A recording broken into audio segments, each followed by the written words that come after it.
Folks, you know this session as the Three Amigos. What we've done here is we've got an extra special guest who actually reached out and said, "Hey, I want to talk to the Three Amigos about what's going on." He put out a video about 3 weeks ago, or his Instagram live, excuse me, Instagram live, talking about getting to 5 rental properties as what 99% of the folks should do. This took me by shock because, of course, this young man has built a portfolio of over 8,000 units. He routinely interacts with Grant Cardone and lots of other heavy, heavy hitters. And of course, I am talking about the one and only Pace Morby. Pace Morby, how you doing, sir? What's up, guys? Super excited to be here. I love your guys' content. I've been listening to it this morning, just kind of getting refreshed. And Michael Zuber and I have been friends for about 5 years. He's been always, from the moment I met him, one of the most gracious people I've ever met. So you guys definitely have a good friend in Michael. I'm grateful to be here. Just to clarify, I don't have 8,000 units. That sounds super gangster to have 8,000 units. I have 2,132 units. I've done Oh, 8,000 transactions. So, got it. there's so many things I've done, from wholesaling to flipping to developing and all that kind of stuff. But what I currently have in the portfolio is 2,132. Why do I know that number? I know that number because you get called out. The bigger you get, the more people talk about you. And I ended up having to hire a federal investigator, somebody who used to work for the government. I hired this lady. I go, you go and investigate every claim I've made online, and I want you to go put it on your website. And so she's got a website, cardinal-creative.com is the domain she created. And she goes through and she verified all my tax returns. She verified all my claims. And as of today, it shows on her website that I have 2,132 units verified by a third party. I like Nice. it. I like Otherwise, I wouldn't know. I wouldn't know. I'd be like, somewhere around 2,000, right? There you go. There you go. Well, I love that. And again, what I'm going to do in this couple of hour conversation is I'm sure we'll talk about the big portfolio. We'll talk all about that. But I'm about growing the middle class. I want to grow the middle class. And I'm just going to say it right here, right now. Very, very few people, probably less than 1% of folks, will ever have over 100 units, let alone 2,000 units. So I want to rotate back, Pace, to that live that you did, where you talked about the importance of getting to 5. Why should 99% of folks get to 5? Why is that the right answer?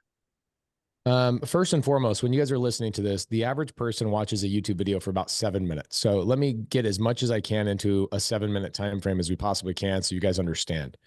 Number one, I would write down, if you're new to this game, maybe you're at a couple of rentals, you need to write down the words that Shakespeare famously said, know thyself. You need to know yourself. And I'll tell you a time where I did not know myself. I was married, 23, 24 years old. My wife at the time, this marriage did not work out. And there's a big reason why it didn't, because I'm an entrepreneur. It's in something inside of me detests sitting at a desk. I will break out in hives.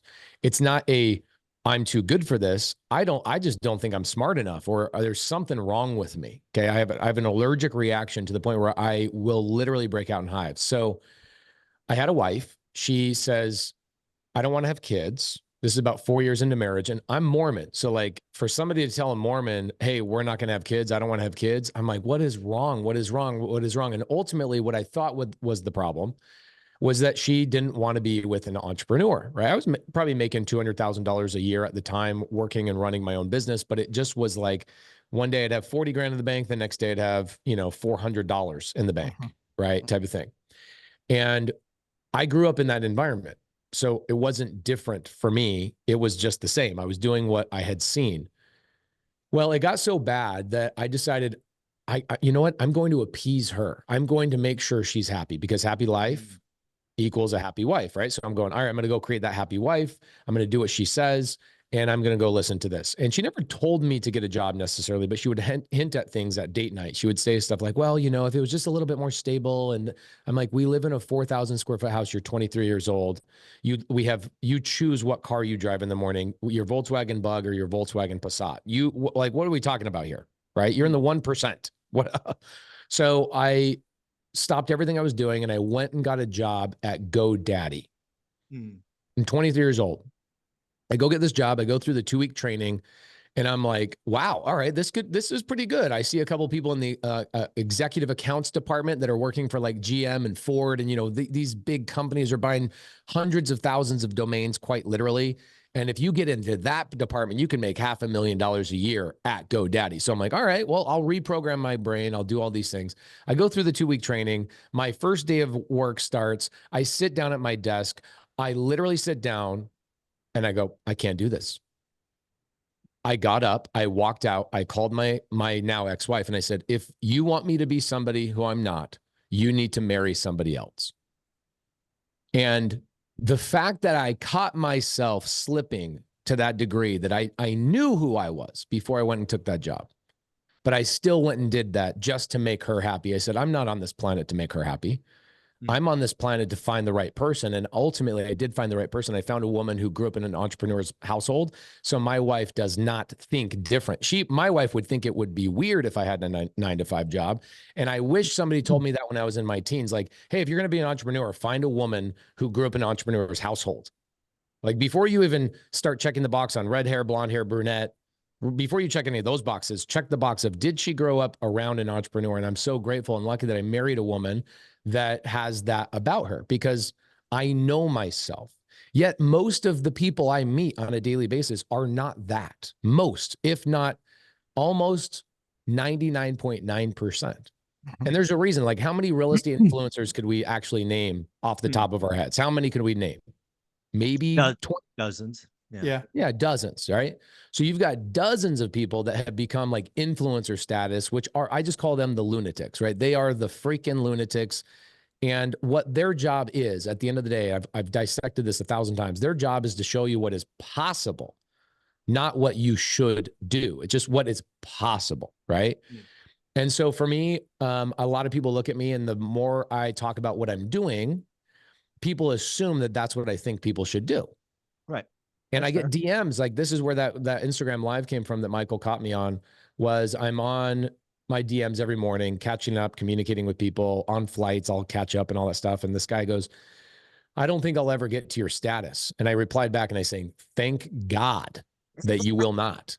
Thank God. And I'm like, man, why do you think that? I said, why do you think that that's the path? He goes, because that's what you did. I'm like, gosh, dang, I guess I got to talk about this every single day.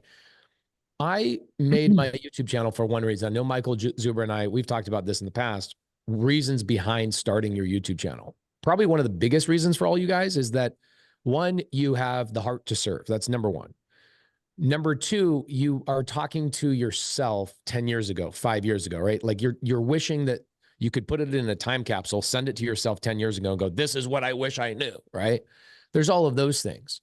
The other layer is that you get so many questions in your regular life. You're like, man, I need to create a duplicate of myself that I can send videos to people so I don't have to have the same conversation 1,000 times, right?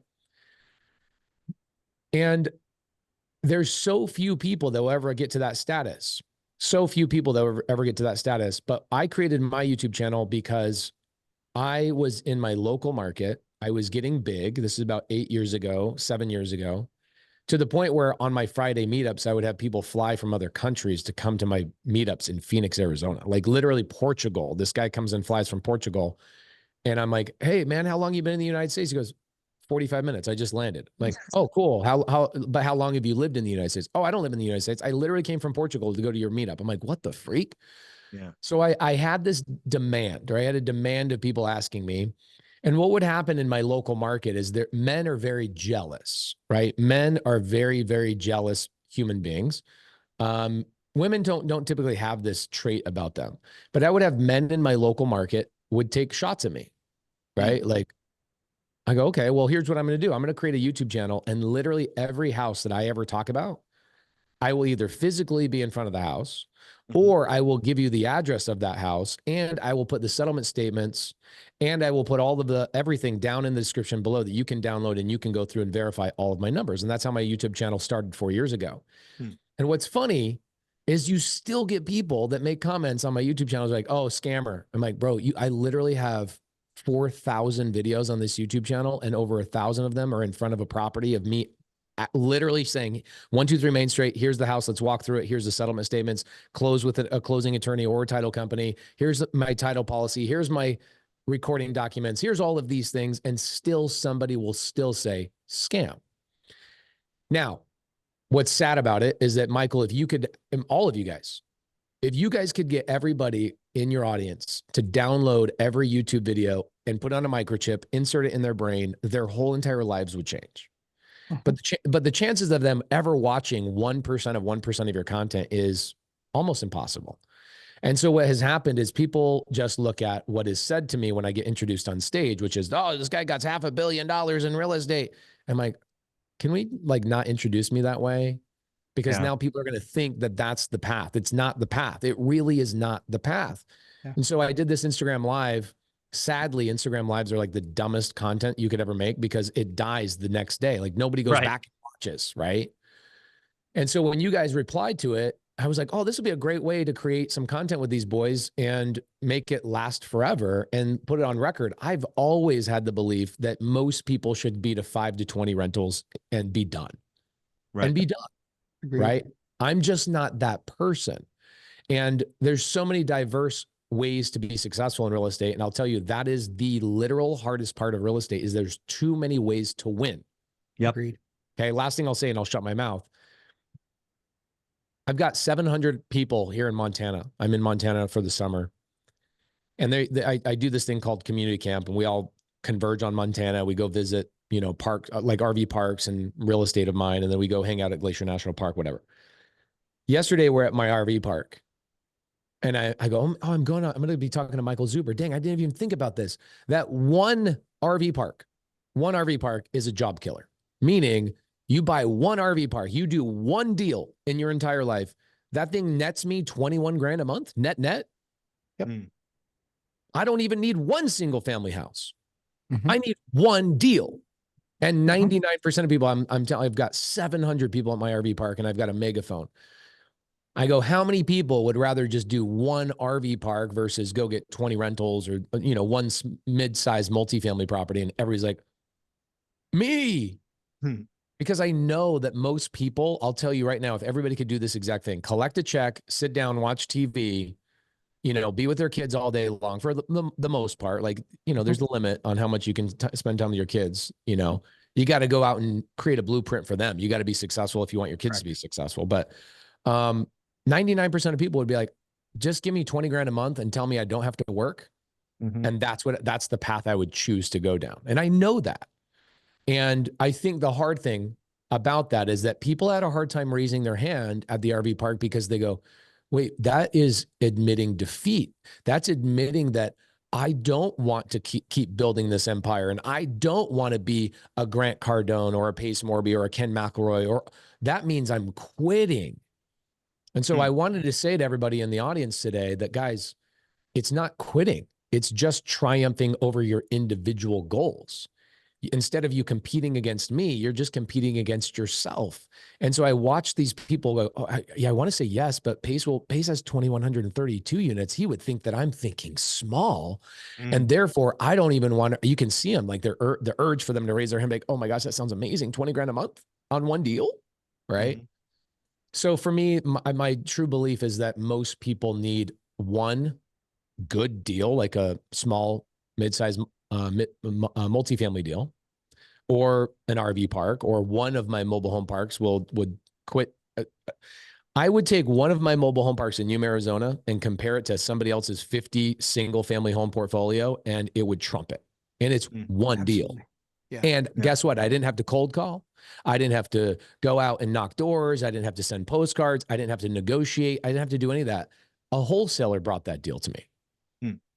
And so there's so many people in the audience going, but where do I find the deal? I'm like, guys, you don't need to be an acquisition person. You don't even need to learn contracts. You don't need to learn transaction coordination. You don't need to learn any of those things. Like literally, if you're just like, I want to make 20 grand a month net, you could just buy deals from wholesalers and real estate agents for the next 5 years, or one deal in the next 24 months, do your due diligence, learn how to underwrite, all that kind of stuff.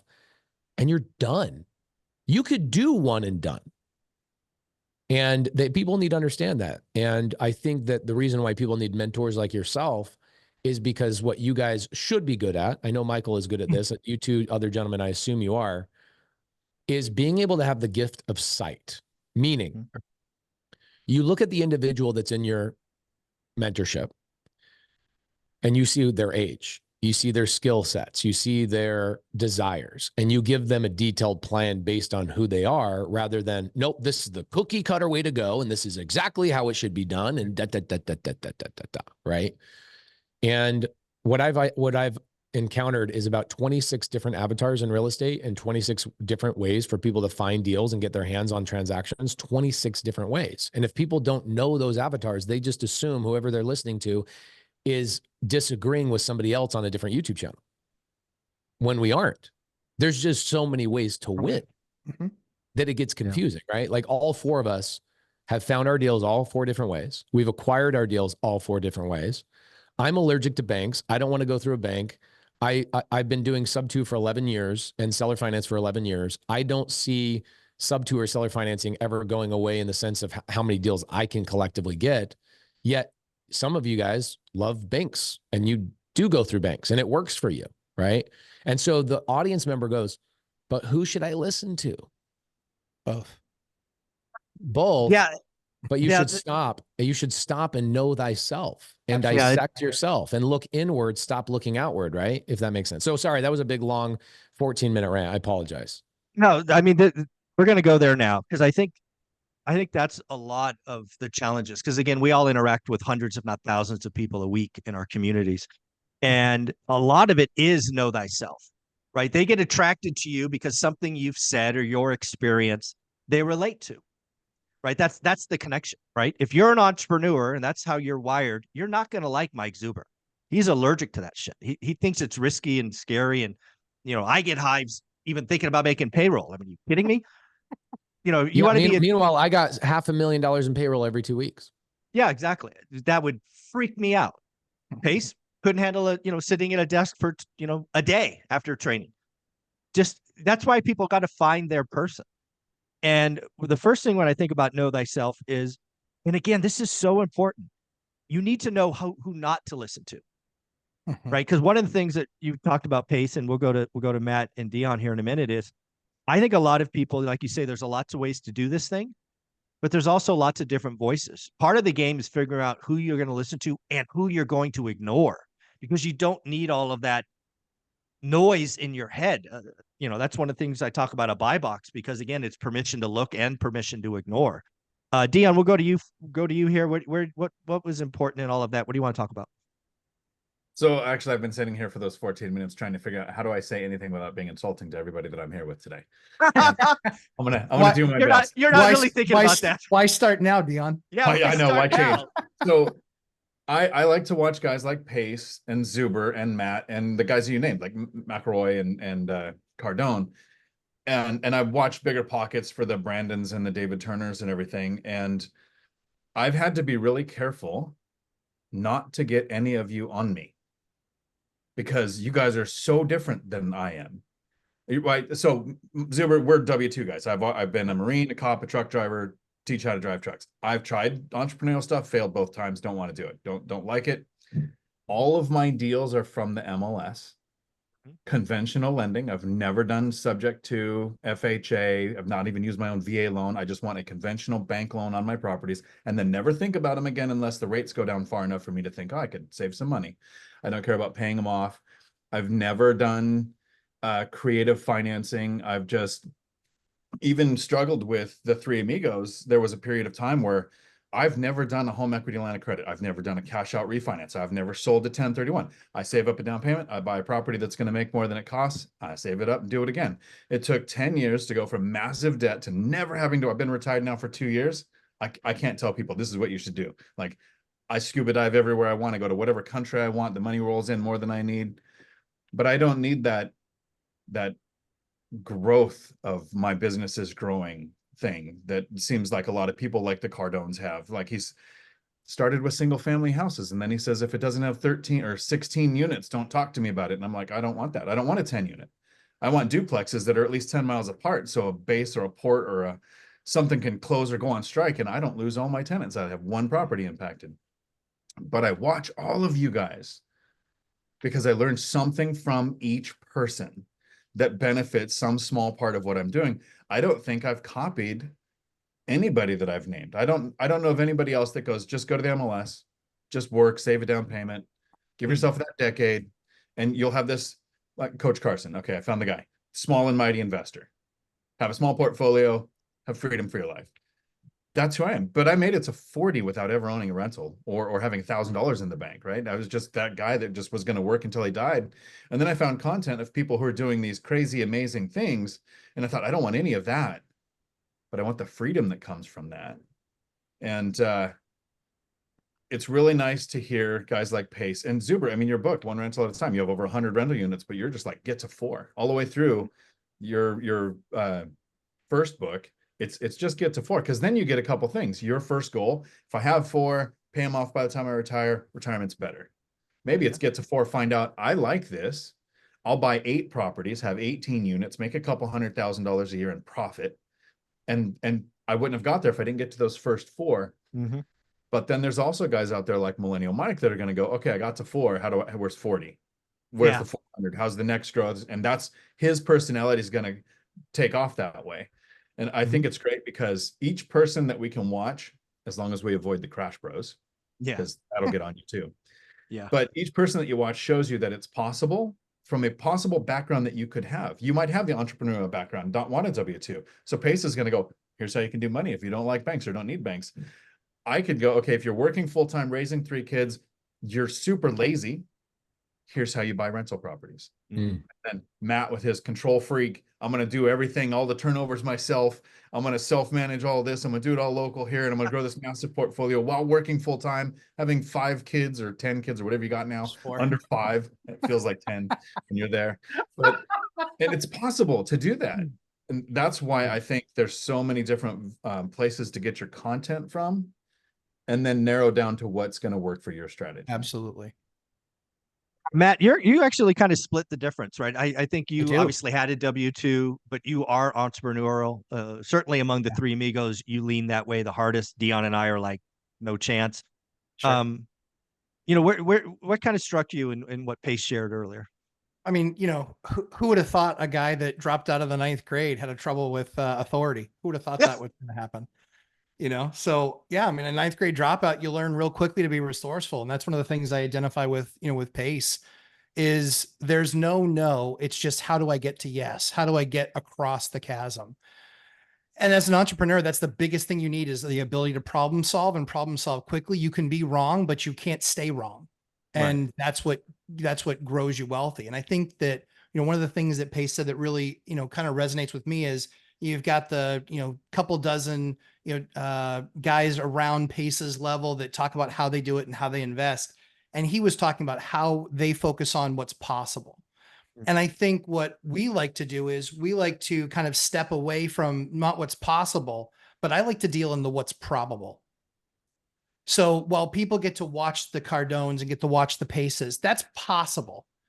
But that chasm is wide, that chasm is deep, that chasm is dangerous, and many will fail. And you might be okay with that. You might be one of those whack job entrepreneurs like me, or clearly like what Pace does. You might be one of those guys where that's your blood flow every morning. And you're like, that's how I feed. That's what I feed off of. And I think for me, it was trying to be on the level of, sure, I've got 150 units. I've got 52 buildings. You do single families. I can't do single families. They don't cash flow. But it's like starting to dissect what's right for you, what's right for your market. And so I believe in that intentional, the unintentional landlord, the aggressive unintentional landlord, which is house hacking. Did it 9 times in 13 years. I couldn't have climbed the ladder without it. Could not have done it. Fannie and Freddie shut me off. I wasn't smart enough to think of sub 2. I wasn't smart enough to think of seller financing. Those were things that no one had really done 15 years ago and 17 years ago when I was starting my Jersey. They were much fewer and further between. So I think it really comes down to that, yes, having that entrepreneurial spirit, but I think it comes down to doing one deal, doing it right, learning from your mistakes, and then trying to replicate the best part of that deal. Yeah. And so I haven't done 100 different deals. I've done one after the next, and I've just not said yet, I'm good.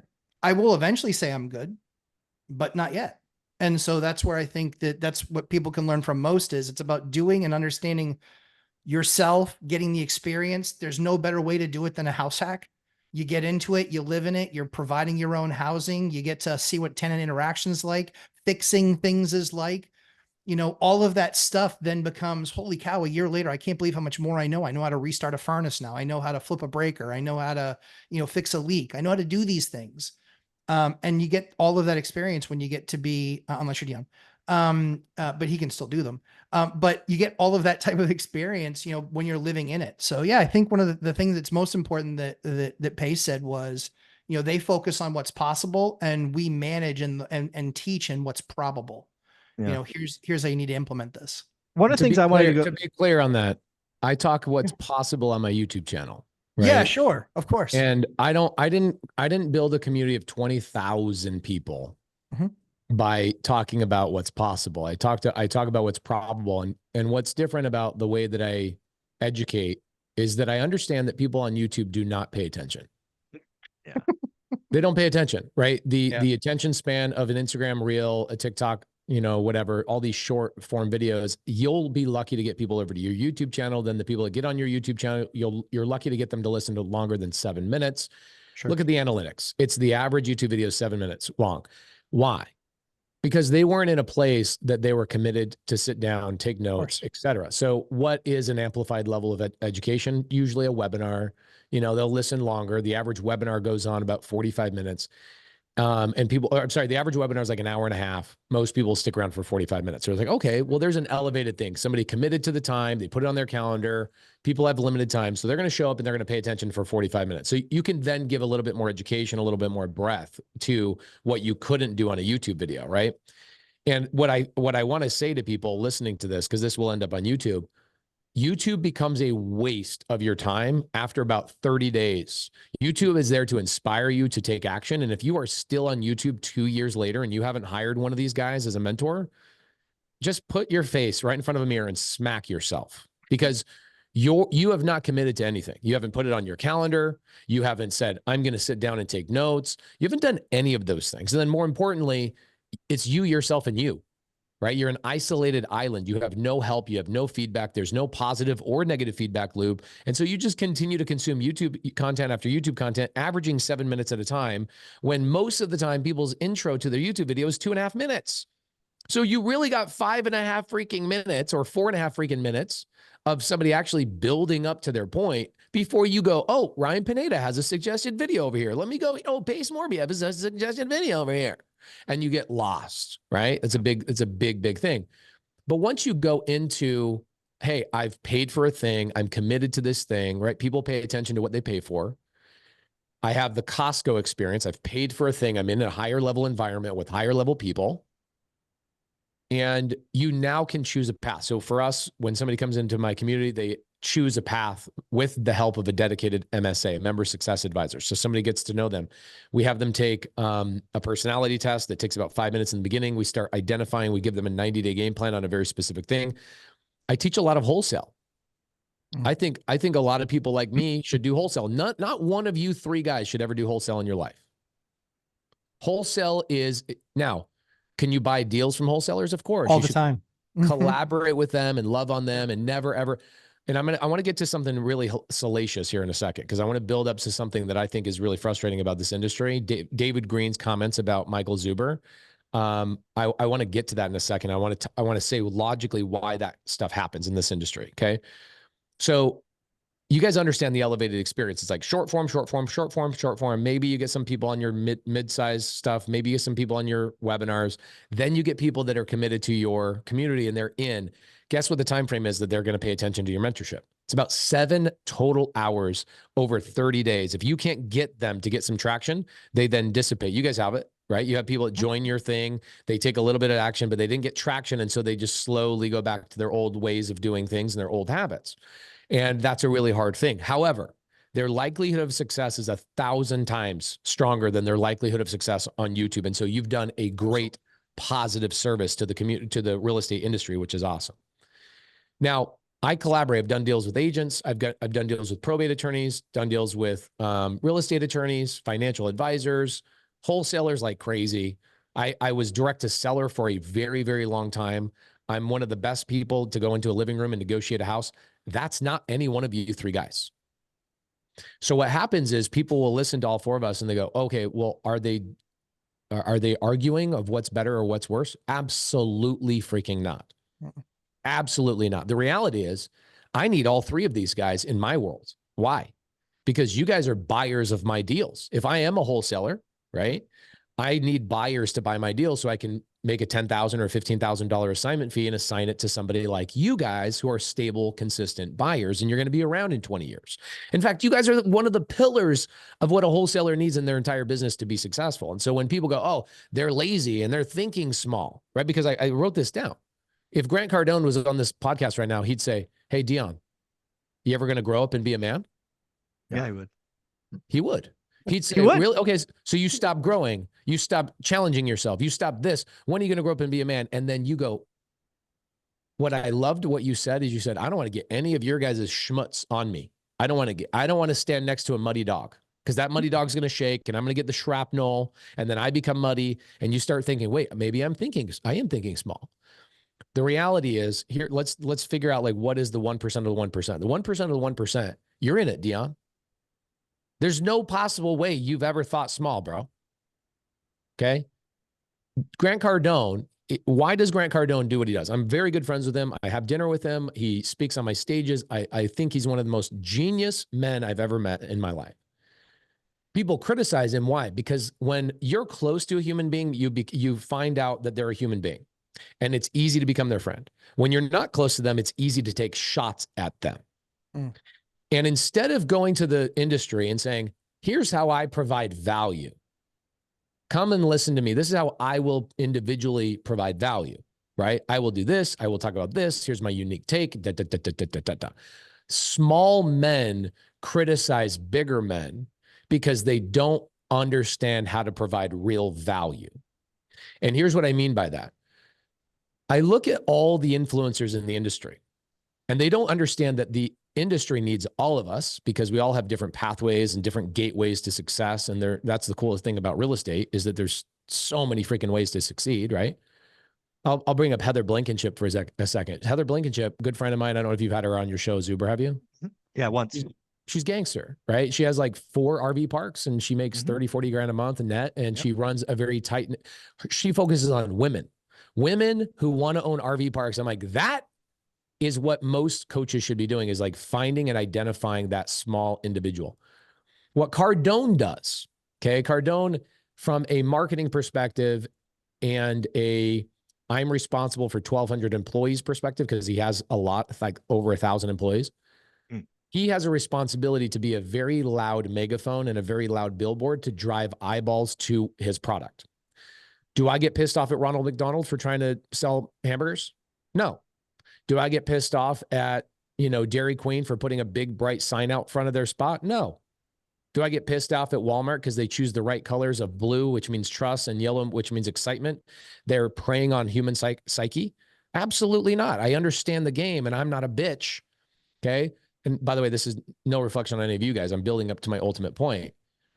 And so when I watch people criticize a Grant Cardone, for example, I'm like, you just don't know him. And so it's easy to take a shot at him. And instead of saying, wow, I don't like this guy because of X, Y, and Z, which here's what I hear. I translate in my mind of, I don't provide value and this guy threatens me and I don't know what to say about this guy besides criticize him.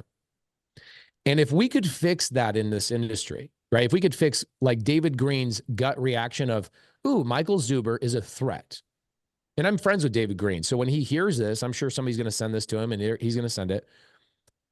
I've caught David Green. I honestly, out of everybody in the real estate influence industry, we all have a responsibility to uplift each other and like level out our disagreements in private. That's what leaders do. This should be a very positive industry. David Green made a comment about a year and a half ago on bigger pockets. You would say he has an elevated sense of responsibility when he's on the biggest platform of real estate. And he says, yeah, wholesaling is basically illegal. And I didn't mince my words. He says it's beyond gray. And I don't know why any real estate or any homeowner would ever benefit by selling to a wholesaler, they will always make more money with a real estate agent. And I'm like, man, you just criticized about 500,000 people's livelihood. And more importantly, people that watch Bigger Pockets for guidance, you just criticize an entire freaking segment of the industry. Why? Because David Green, I'm looking at you, David Green. I love you. I appreciate you and what you've done for the industry, but this is the kind of crap that needs to stop. You've never done deals with wholesalers, and you've never been in a homeowner's house that had a house listed with a real estate agent twice, and the agent couldn't sell that house. The seller's in foreclosure, and somebody like me, That's right, shows up at that lady's house and saves her from foreclosure. And then I go put it on my YouTube channel. Like, I've got my most recent one was a lady named Sherilyn. I went to her house. She was listed twice. She had 2 agents fail to get her house sold. I come along, buy her house. She's crying in her testimonial. I put it on YouTube, and I'm like, really? 2 agents couldn't solve this person's problem. A non-licensed wholesaler did this deal. So when people like a David Green take pot shots at other people in the industry, I'm like, David, you need to understand, killing everybody else's fish doesn't make you catch more fish. Okay? You need to understand, like, for example, I'll go fish, and I'll be on the same boat, 2 guys on the same boat, we're fly fishing. I will choose a completely different fly than my counterpart, because we're testing, like, what lure is going to catch what fish, right? And if I want to catch a whitefish, I get I have a bait that will sink down to the bottom of the river. If I want to catch a trout, I'm landing a fly on top of the water. What David Green does when he makes those comments is he says, well, I want to catch more whitefish. Okay, cool, David. Then lean into what you're really good at and provide value to the marketplace, and don't do anything else.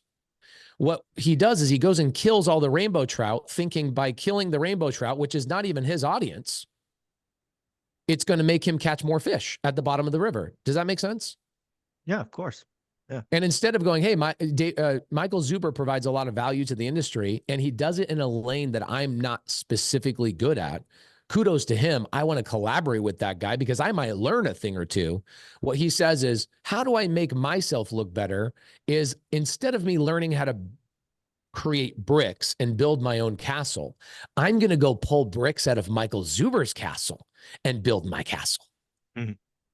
And that is one of the worst parts of this industry. And I've pleaded with people at the top, guys, we need to love on each other, because it creates an industry of people that are loving on each other and complimenting each other. Wholesalers compliment you. Real estate agents compliment you. Probate attorneys compliment you. People that have a 9-to-5 mentality compliment me. And we all collaborate and work with each other, but you see people with these criticisms. And I'll tell you why, and I'll shut my mouth. I'll tell you why this is really hard for the individual, right, that's watching this. Because they were told what to do, what not to do, why to do it. They were told when they were young. Like, think about this. You ever walk your child from your car in a Target parking lot to the Target front door and hold their hand? You ever done that? Of course. Okay. Next time this happens, Michael, whether it's your grandchildren or anybody else, pay attention to your hand. If you have a 2-year-old child, 3-year-old child, and they're holding your hand, you will guide them with your hand. Sure. Oh, hey, there's a car. Push over here. And you will push your child. Has anybody done this? Raise your hand if you've done this. It's usually the ear, but yeah, sure. Okay, I like the ear too. The ear works too. It's faster. Yeah. So whether it's spoken or unspoken, we tell our children, just like our parents told us, what to do, when to do it, why to do it. Don't do that. Don't. Then you get into school, it's worse. You get into high school, it's way worse. Then you get into college, and it's way, way, way worse. And then the ultimate epitome is you go to a 9-to-5 job and they go, this is your job description. This is who you are. This is what you do. And this is what you don't do. This is when you take your job. This is when you show up. This is when you take your lunch break. This is when you do this, this, and this. We all need 9-to-5 people. 95% of people on the planet probably have that mentality. And that's amazing. It's why Dave Ramsey crushes it, because he sells fear to the 9-to-5. Right? And they all need it, by the way. Dave Ramsey provides tremendous value to a massive group of people for a very significant amount of time until they get out of that, debt world. But what happens is now when people go, all right, well, now I'm going to start doing something for myself. I'm 30, I'm 40, right? Like you start going, all right, man, this 9-to-5 job ain't going to do it. And my 401k ain't going to do it. I have to have a side hustle. Good luck. You've now gone 40 years of your life having literally everybody tell you what to do for the most part. And now you have to go out into a world and you have to make a decision on your own. And that is why people are so easily swayed from one YouTube video to another YouTube video to another YouTube video, because these people of authority, right? Because they're so used to listening to authoritative figures that they go, oh, well, maybe Ryan Pineda is right. Maybe Jamil Damji is right. Maybe Brent Daniels is right. Maybe Michael Zuber, Cardone, this, and then they get lost. Yep. The best thing that they can do, okay? Dion, you said it really well. Your vibe should attract your tribe. Okay. So who you are, like Michael Zuber attracts a very specific type of people, right? I'll give you a good example. Jamil Damji, Indian, single guy from Canada. Do you think he attracts the same people as I am? Married, 4 children, white dude from America. No, we're literally throwing out completely different lures into the same river. I'm throwing out, trying to catch whitefish, and he's trying to catch rainbow trout. We are just on the same boat looking at each other going, hey, man, congrats. Hey, man, congrats. Hey, let me help you. Let me help you. All about collaboration. And so the hard thing for the audience member is to stop and go, who is my person? Who is the person I want to learn from for the next 2 years or 3 years? And who do I want to, Agreed. And it is so hard for that 9-to-5 person to break away from just tell me what to do mentality to I can make this decision on my own. And yeah, I'm done. But my thing is the industry is scary because you get badasses. Like think about how hard it is and how much anxiety you go through to put your words on forever records. That's what YouTube is. It's a forever record. So what comes out of my mouth, somebody's going to hold against me for the rest of my life. That takes courage. That takes all sorts of stuff. So think about the quality or the type of people, not the quality, but the type of person that is attracted to doing that. They're badasses. And when they're badasses, they have authority and they speak with confidence, which only then confuses the audience even more, right? And so think about if every influencer, let's say that there's 200 of them. If every single influencer is like, oh, you want to do that? Go to that person. Oh, you want to do that? Go to that person. Instead of like, oh, that person's wrong. They're lazy. How would our industry change? Now, I know I keep saying this is my last thing, but to cap the Cardone thing, I'm great friends with Cardone, like I said, and I have these great conversations with him and I watch how he operates.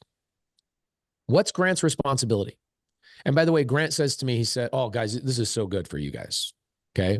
You won't do this. I'm currently doing this. But when Grant told me this, I go, oh my gosh, this is so genius. It's so interesting. Less than 1% of your YouTube audience will ever hire you as a mentor, ever give you money for any service or anything whatsoever. Why? Is it because you suck at storytelling? Is it because you're not salacious enough? Is it because you're not great at marketing? Maybe there's a little bit of that. But overall, that's not the reason why. The number one reason why somebody won't buy your thing, whatever that thing may be, is because they don't believe in themselves. Interesting. Yeah. 99%. So think about it, right, Matt and Dion? Yeah. People will go buy a mentorship. They don't take action with it. Then the next mentorship pops up and they go, oh, another scam artist. Bitch! That person's not a scam artist. You just didn't do shit with it. What are you talking about? Take some accountability. Oh, you don't. That's the problem with human beings. They don't take accountability and they don't say, I'm the one that screwed that up. And so what happens is mentorships get a bad name because people don't take action, all that kind of stuff, right? Okay. So Grant says 99% of people in my audience will never buy a thing from me because they don't believe in themselves. Because here's what they're doing. They're going, I'm going to buy this thing from you. I'm going to get into your presence. I'm going to show you. Because really, what is a mentorship fee? In my mind, it's a filtering fee for people that are committed to listen to what I have to say. Because if I'm going to open my mouth, you better be committed because I'm not going to waste it. I'd rather be doing anything else, mowing my lawn, having my daughter sit on my lap as we steer the lawnmower together. I'd rather do anything else but talk to a non-committed person. I know you all three are the exact same way. So really, it's a filtering fee, right? So 99% of people go, oh, I already know what's going to happen. I'm going to give you the money, and I already know I won't take action. I don't believe in myself. I don't believe it's possible for me. So look at your YouTube audience, Zuber. Compare how many people watch your YouTube channel on a monthly basis versus people who actually buy a thing because they believe in themselves. It's very small. So Grant says to me, so what do you do? What do you do with those 99%? Not one of you three guys is going to do what I'm about to say. I am currently doing it. He says, you give them something that they can bet on you instead of betting on themselves. I'm like, what the hell is that, Grant? And he says, put together a fund. Put a fund together that you go out, you find the deal, you negotiate, you do this, you raise the majority of the capital, and they can ride your wave. Now your other 99% have a way to do business with you. I'm like, oh my gosh, that's so genius. I love that. Thank you so much. But that's the lunatic in me talking. Not everybody should do that, right? That's the lunatic in me. Oh, I want to do that. I want to learn the skill of raising money. I want to learn the skill of building an empire. Grant says to me, I'm now worth $1.3 billion, maybe more by this time. I go, where'd that money come from? He goes, none of my net worth came from my coaching. Yeah. My net worth is all tied up in my multifamily massive real estate. And I'm like, wow, interesting. And so I sat down, this is about 3 years ago when him and I became good friends. I sat down, I got with my partner because I won't run an office. I have 600 employees. I don't go in the office. Nobody directly reports to me. I know exactly what I'm good at and what I'm not good at. And Josiah Grimes, my partner, shout out to him. We go put a fund together. And now last month, it's small. Like Grant, I think writes like $30 million in checks a month or some crazy number. Maybe it's not that much. Maybe it's 3 million.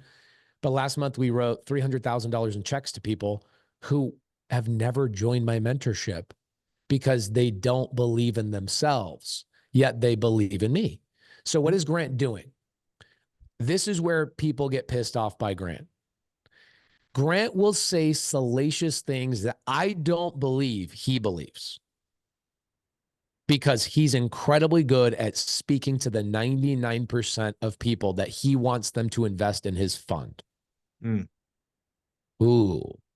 Now I'm unraveling. So Grant's sitting there going, I have a responsibility to grow this fund.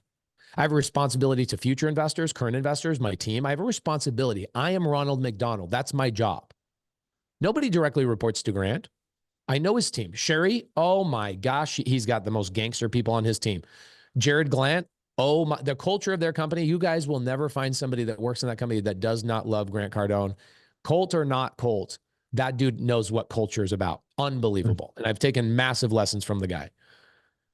And I think that's to be said about everybody, right? Like if David Green chose to call you up, Michael Zuber, and said, bro, you seem dope. Like you're putting yourself out there. You're a badass. I listen to your content. I see you're giving quality advice. I don't agree with everything you're doing because I'm not taking the same path as you are.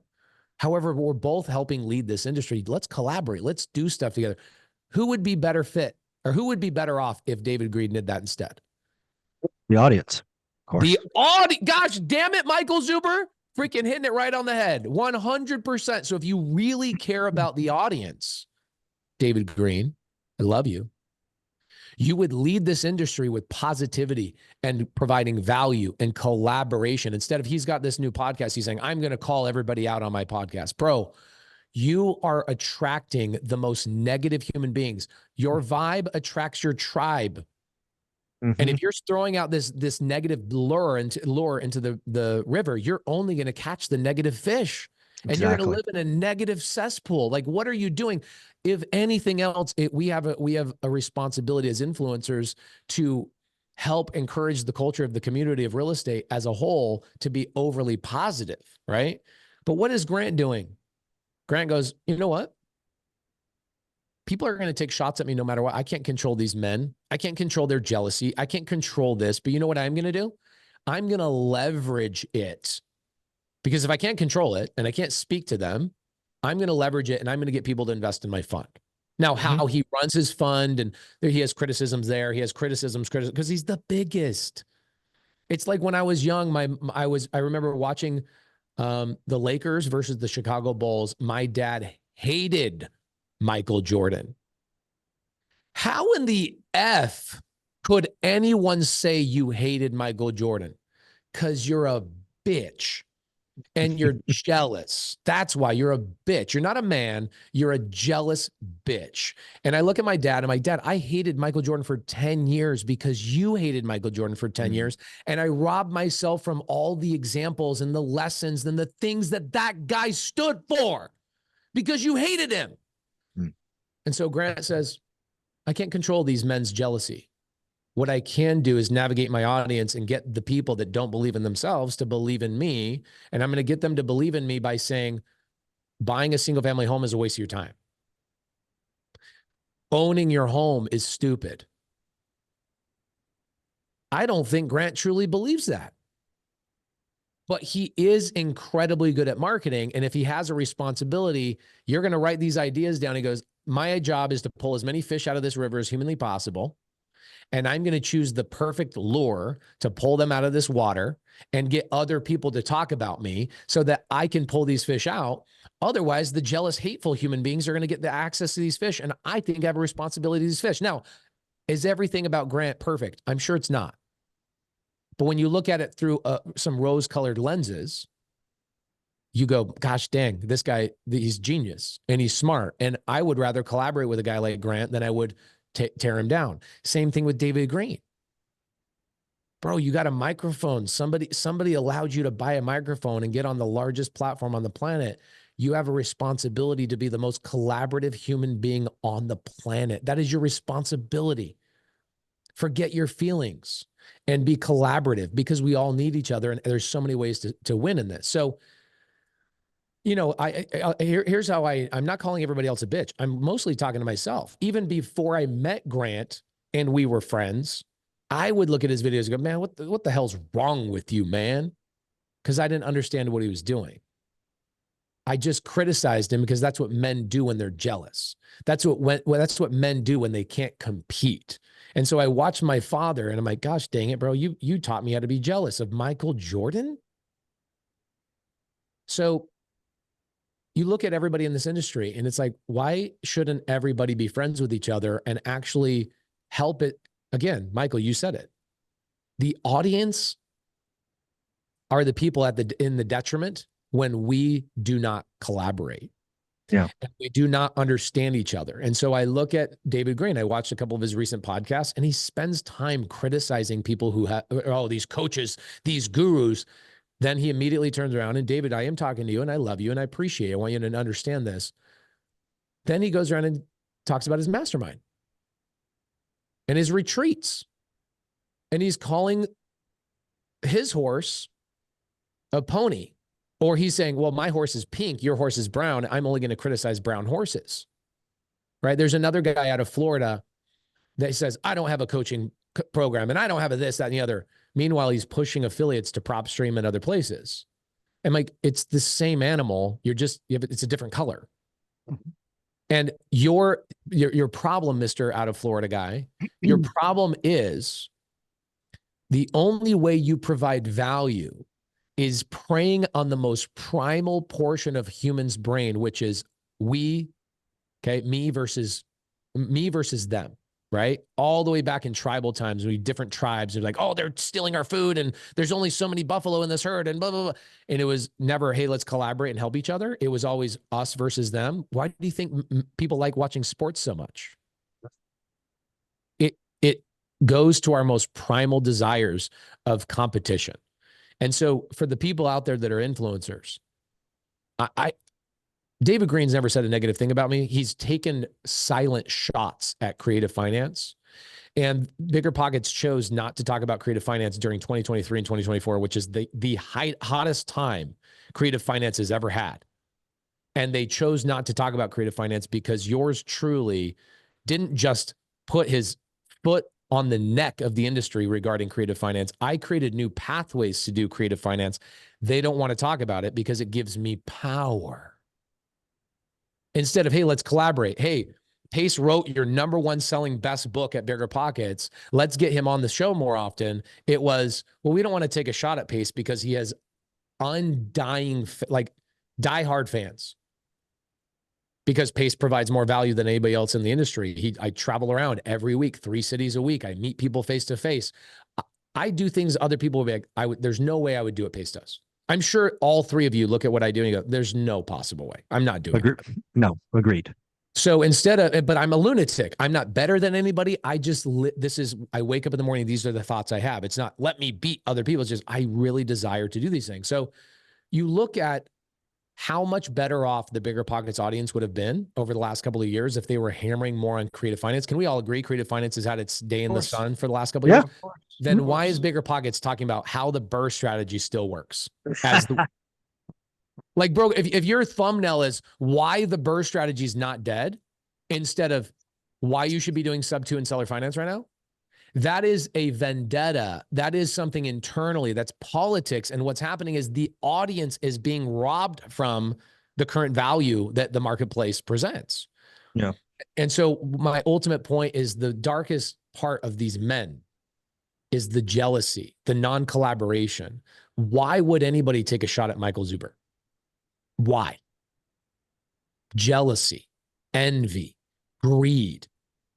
And when you give people like that a microphone and they go unchecked, this industry continues to be the most non-collaborative, cutthroat industry. Last thing I say, man, that's going to be on my tombstone. Last thing I'll say. 8 years ago, I get a lead, right? I do stuff that none of you guys do. I'll go send out, I don't do this now, but at the time, 8 years ago, I was sending out postcards and I was meeting with homeowners in their house every day, 2-3 appointments a day.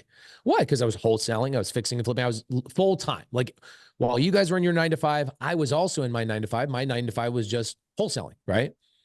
Which, by the way, you could argue 9 to 5 is, or wholesaling is very much a 9 to 5 job. It's a grind. It's very hard. It's challenging. So I get this lead in Colorado. Seller lives in Colorado. House is in Phoenix. He's retiring. His wife is sick. They want to sell their summer home, which is the house that I, was inquiring about. We strike a price Wednesday. He says, yeah, by Friday at 5 p.m., if you can sign this contract with me, let's get this done. I'm like, Friday by 5 p.m. I'm like, I'll send it over right now. I'll just send it DocuSign. He goes, am I doing the deal with DocuSign? I go, no, I'm confused by the question. He goes, I'm an old school guy. Mm-hmm. I want to look you in the eyes and I want to sign the contract with you face to face. I go, no problem. I'll send a mobile notary. Am I doing the deal with the mobile notary pace? Dang, this guy's diehard. So this is before I had the largest community by a 20, 50 time factor of anybody else. And this is why I built my community. This one thing is why I built my community. And why now people use the word community in the ethos of real estate. Nobody was using that before I came on the scene. Nobody. Not a single person was using that word. I used that word. People go, "Ooh, that's the thing we do. And we got to copy and emulate that guy." And I'm grateful for it. I love it. I think it's great. It's overwhelmingly positive for the industry. So I go, I don't have anybody in Colorado. I don't have anybody. I'm not going to fly up there and get one contract signed. I got 5 other appointments I got to go on this week. This is ridiculous. So I go on the Bigger Pockets forum. Because at the time, this is the only place you could get help. Yeah. Right? So, and by the way, I could join a Facebook group, but the problem is I could join a Facebook group. It'd take me like a day or 2 days to get accepted, depending on the admins that are running that Facebook group. So I'm trying to join Colorado Facebook groups and this, that, and the other. I'm trying to reach out to agents in the area, but agents don't understand real estate or wholesaling and blah, blah, blah. So I go make a post on Bigger Pockets.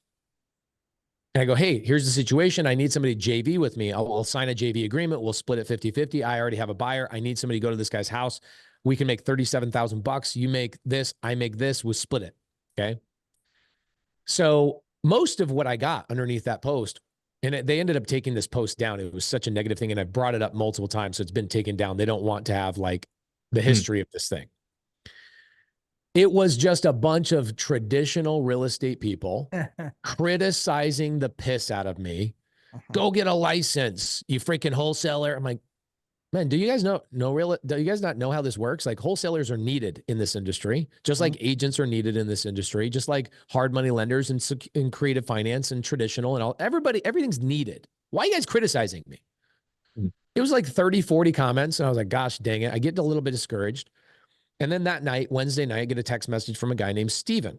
Steven saw my post, reached out to me. Hey, Pace, I can go do this appointment. Give him all the information, get him set up, tell the seller, hey, Steven, my partner's going to be there. He'll meet you face to face. Great. Steven goes to the house. He's supposed to call me at noon. Doesn't call me. Doesn't call me. Doesn't call me. 7 o'clock at night, I get a call from the seller. Hey, Pace, it's Tim, the seller of the house, blah, blah, blah. Oh my gosh, I haven't heard from Steven. What's going on? Is everything okay? And he goes, Steven took a screenshot of your post on Bigger Pockets. And he came to my house and he showed me that you guys weren't actually partners and you were looking for a JV partner. Oh. Now, you guys don't run into this in the traditional space of like buying deals on the MLS, but this is rampant in the wholesale in the industry. wholesale space all the time. Yeah. It's so bad. It's so bad. So, I'm like flabbergasted. Like, why are you even calling me? You signed with Steven. He goes, I didn't sign with Steven. I'm a man of my word. I told you I would sell my house. You had till Friday at 5 p.m. If you don't sign with me, I'll sign with Steven at 6 p.m. But I'm going to honor my commitment to you. Get your butt up here or else I'm not signing with you. And so that night, it's like 7:30. I'm like, okay, I'm looking for flights. Now it's 8 o'clock. I can't find a flight that's going to get me in enough time to get there by 5 because this guy lives 3 hours outside of Denver. I got to land in Denver, get a rental car, drive 3 hours out, right? He's like way up in the north east corner of Colorado. And I'm laying in bed. It's like 9 o'clock. I'm just feeling a little bit defeated. And my wife says, hey, how's that thing with Tim, Steven, blah, blah, blah. And I go, I tell her. She hears the story. She goes, so what are you going to do? And I go, I'm just going to let the deal go. And she goes, that's not the man I married. Mm-hmm. Laura. Remember, my wife grew up in an entrepreneur's house. She understands the entrepreneur plight, right? Mm-hmm. And I jump in my Prius and I drive 16 freaking hours and I go to this guy's house. I get the contract signed. There's a whole bunch of story, like things inside of the story that I could give breath to it for 45 minutes. I'm not going to, but as I leave this house, okay, I'm walking, I get in my car. I'm about to get in my car and I look down the driveway and I see this guy had a really long driveway, lived in the middle of nowhere, and he had this dirt road leading up to his house, probably a 4-mile dirt road. And I could see this billow of dust coming up the road. And it's like this little truck just kind of like side swerving and stuff, like obviously going way faster than he should be going. And I'm like, oh my gosh, Steven's coming here to the house to beat my ass. Well, it wasn't Steven. The guy got out of the car, ran up to me, put his hand out, shook my hand. And he goes, hey, I'm Tim's son, the seller. And I just want to shake your hand and say congratulations. My dad told me the story about Steven and how he took this screenshot from Bigger Pockets. And he goes, I've always thought Bigger Pockets was the most cutthroat forums I've ever been on. I want to say congratulations to you. You did what you said you're going to do. I wanted to shake your hand. Like, you drove all the way here to just tell me that? He goes, yeah. I'm like, wow, man. He goes, it's a problem. I've been stabbed in the back. I'm a real estate agent. I've been stabbed in the back on those forums as well. It's a non-filtered environment. Like, let people just do whatever. I'm like, gosh, that's so horrible. Like, why is this industry? Why can't I share 16, I think what Steven would have made was like 16,000. No, 18,000 some odd dollars Steven would have made. Instead, he cuts off his nose to spite his face. And now loses the deal entirely. Him and I could have done 100 deals together, but he chose not to. On the drive home, I had 16 hours to reflect on this. And I said, what does this industry really need? I could be a bitch and complain about it. And I could be somebody that extracts value from the industry, but I don't want to do that. So I would send voice memos to myself for 16 hours on the drive home in my little Prius saying, this needs to happen, and this needs to happen, and this needs to happen, and this needs to happen. And it's crazy to me with all these people, 4 faces on this screen right now that are all trying to pour value into this industry, that somebody would say something negative about somebody else that's trying to do the same thing. And you look at David Green, I'm like, David, you have a responsibility above all of us. You're exalted, bro. Like, in a lot of ways, you're exalted. You have a responsibility. You imagine a pastor of a church bashing another pastor of another church. Well, guess what? It happens all the time. And I don't know if that's the Lord's work or if that's the devil's work. You tell me. You think the devil is telling the pastor to criticize the other pastor of another church, a completely different denomination? Or is that Heavenly Father, Jesus, telling that pastor to go criticize that other pastor? That's Satan's work. Yeah.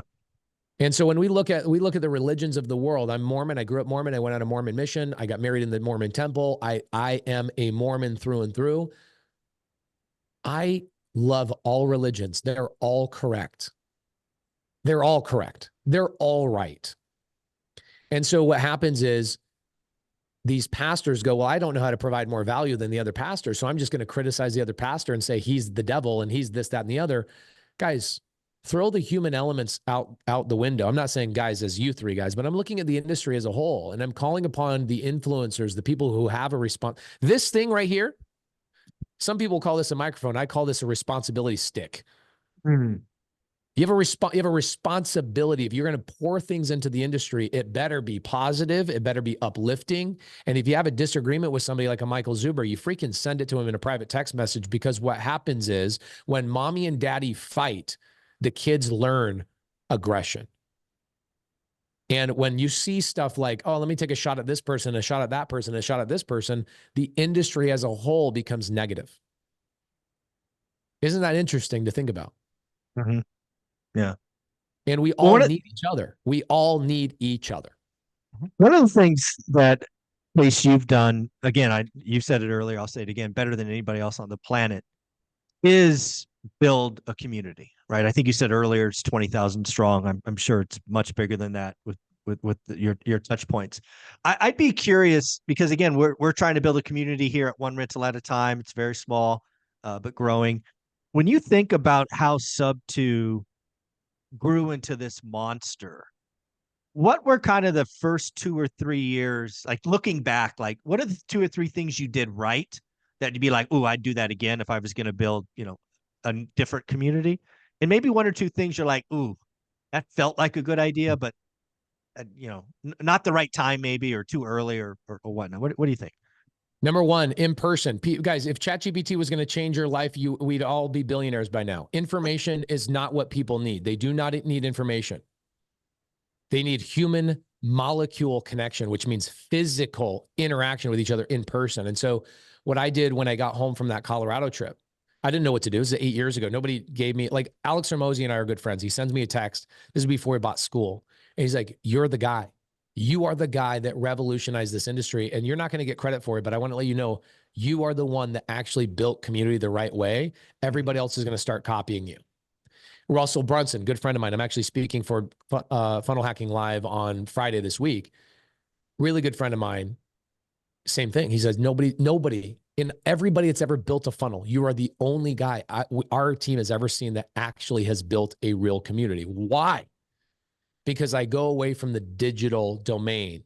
You don't see it on the outside, but when you get inside of my community, you go, holy crap, this is very much a physical community. So when I got home from Denver, that trip, and I was pissed off about Steven, I was very much acting out of spite. So thank you so much, Steven. And thank you, Bigger Pockets, for sometimes, having these forums go unchecked. I went home and I said, all right, I don't know what to do. I have 300 people on Instagram that follow me, 300. Wow. Yeah. I didn't have a big audience. I wasn't, people are like, but no, I worked my ass off for it. Here's how I worked my ass off for it. The number one algorithm that I follow is the one algorithm that literally nobody talks about. And that's the spoken word, the rumors, the testimonials behind closed doors. That's the algorithm I focus on. And so how did I do that? I went home and I go, all right, Instagram stories just barely came out at the time. Instagram stories kind of new. So I went on Instagram stories and I said, hey, meet me if anybody wants to learn this business, I'm just going to give it away for free. So I said, meet me at Circle K, 6 o'clock in the morning, Saturday, and I'll take you around 12 hours all day long. I'll take you on appointments. I remember. Yeah. And this is the beginning. And the first time I did it, nobody showed up. Not one person. I didn't have an audience. If I do it now, quite literally 1,000 people will show up. We did this in Venice Beach 6 months ago. The police had a helicopter come in and shut down our meetup because 1,100 people were on the beach, and is insane amount of people. That was from an Instagram post 4 hours prior. Like the game has definitely changed for me now. I can't do the same things I was doing back then. So we've changed it up to more meetup style, but I had nobody show up. That didn't stop me from going out on my appointments and talking to my sellers and going to my projects and doing the things. And I then was like taking selfies of myself and my car in the background. I was like, oh man, the people in this car are getting so much value today. If you want to come next Saturday, please come. Got it. Marketing. And so then people, oh man, you really did it. So I had the next week, I did it again. 3 people show up. Scott Garcia, Debbie Lou, and a gentleman named Tim. All three of them are now net worth over $7 million. And they all attribute it to that first meetup or that first day I did. I took them on appointments. We went to a seller's appointment house on 223rd. I bought the seller's house sub 2. By the way, contrary to popular belief, sub 2 has always been a thing, will always be a thing. It's just that the old men that were the guards standing in front of the creative finance realm didn't want anybody else to know about it and had to go through them and pay them $50,000 to learn anything about it. I was the guy that was like, I'm putting this all on YouTube and I'm going to piss all these old guys off. Right. Okay. They're all, a lot of them, most of them are all friends of mine, and they don't love my YouTube channel because they're like, well, now I've taken my mentorship from $50,000 to $5,000 and I still can't be able to buy it because they just go, I'll go on Pace's YouTube channel, watch it for free. But whatever, it is what it is. So I take them on appointments. I go to this house on 223rd. They see this lady. Literally, it was the only appointment I've ever been on where the lady was naked the entire seller appointment. Full on naked, not even socks, full on naked, answers the door naked. She's 300 pounds. She answers the door naked. She walks us in, it's a 5,000 square foot, multi-million-dollar home. I still own it to this day. Wow. And this lady sits down like nothing, guys, nothing is in her mind. She has no idea. And I'm like, I had to call her daughter, and her daughter's like 25. I'm like, is she okay? Like, can we talk? She's like, oh yeah, she's fine. She's just a nudist. Okay. All right. I go through this whole appointment with Debbie Lou and Scott Garcia and Tim with me. I sign this contract, buy the house. I walk out of this appointment and I go, this is what people need. They need to see what the business actually looks like. They need to be behind the computer screen, not on the other side of it. And so I started doing this. I did this for probably 4 or 5 months, and it got so popular. The algorithm went crazy. The in-person mouth to ear algorithm, people talking about what I was doing got so big that one day I had it got so big that I couldn't do it at Circle K anymore. They were like, what are you guys doing here? This looks like a gang fight. This is crazy. Get the heck out of here. So we started doing meetups every Friday at my office, and I'd order a taco truck, $600. I would spend the money. I was just like, oh, you know what? I'll just spend $600. I'd probably do a JV deal a week with people that come to this thing, And it got so crazy that people started asking me for my photo. I'm like, what? What do you want my stupid photo for? Yeah. What do you want my stupid photo for? Well, dude, nobody does this. Nobody does this. In fact, Cody Sperber, who's a good friend of mine now, Cody Sperber's entire acquisition team started coming to my meetups going, we're learning more at your meetup than we ever did working for an actual company, being behind the screen, because we're in person and we're doing the thing. I'm like, oh, wow, interesting. That's the recipe. People need to get rid of the screen. They need to get rid of Zoom. They need to get rid of YouTube, and they need to be in person. So I started telling people, bring your laptops. Let's do the work. Let's submit offers. Let's do the thing. And it got crazy. This one day, this guy's waiting in line. I can see him fidgeting like 300 people down the line. And he's fidgeting all the way until he gets to me. And I'm like, hey, man, bro, what's up? Like, are you on crack cocaine? What's up? He's like, I'm just so excited to be here. I flew in from Portugal this morning. Right. I go, cool, man. Like, what were you doing in Portugal? And he goes, I live there. I'm like, oh, you weren't visiting and just came back home? He goes, no, I came from Portugal to come to your meetup. Nobody is doing what you're doing. I'm like, oh, wow. Okay. And that was a recipe. And it went kind of crazy. And Michael, you met me at a time about 5 years ago where Jamil and I were on this tour called the Pace and Jamil Do America tour. I remember. And we just went to every RIA we could imagine. And we were in person, pulling up our laptops. Let's do the business. You remember actually, who was it that was in your office I went and visited? It would have been Stratton Brown and Adam. Stratton Brown. So I go, Stratton was just kind of starting his business at the time. He just paid for Steve Trang's mentorship and some other people. And Stratton goes, will you come and say hi to me? Like, come hang out in my office. And it was Michael Zuber's office. I met Michael Zuber, his wife, that day. And I was like 2 years into guys, I was spending 15 grand a month out of my own pocket. Didn't have anything to sell. Didn't have anything no mentorship, no community. I didn't even know what I was doing with this. I just was like, I want to change the industry. Right. So I did this for 3 freaking years, spending $15,000 in flights and sacrificing time away from my wife and my kids to go and do what I think we needed in this industry. And I would go to people like Stratton. I go, what do you got in your business? Well, let me just work on it right now. He goes, really? I go, yeah. Yeah.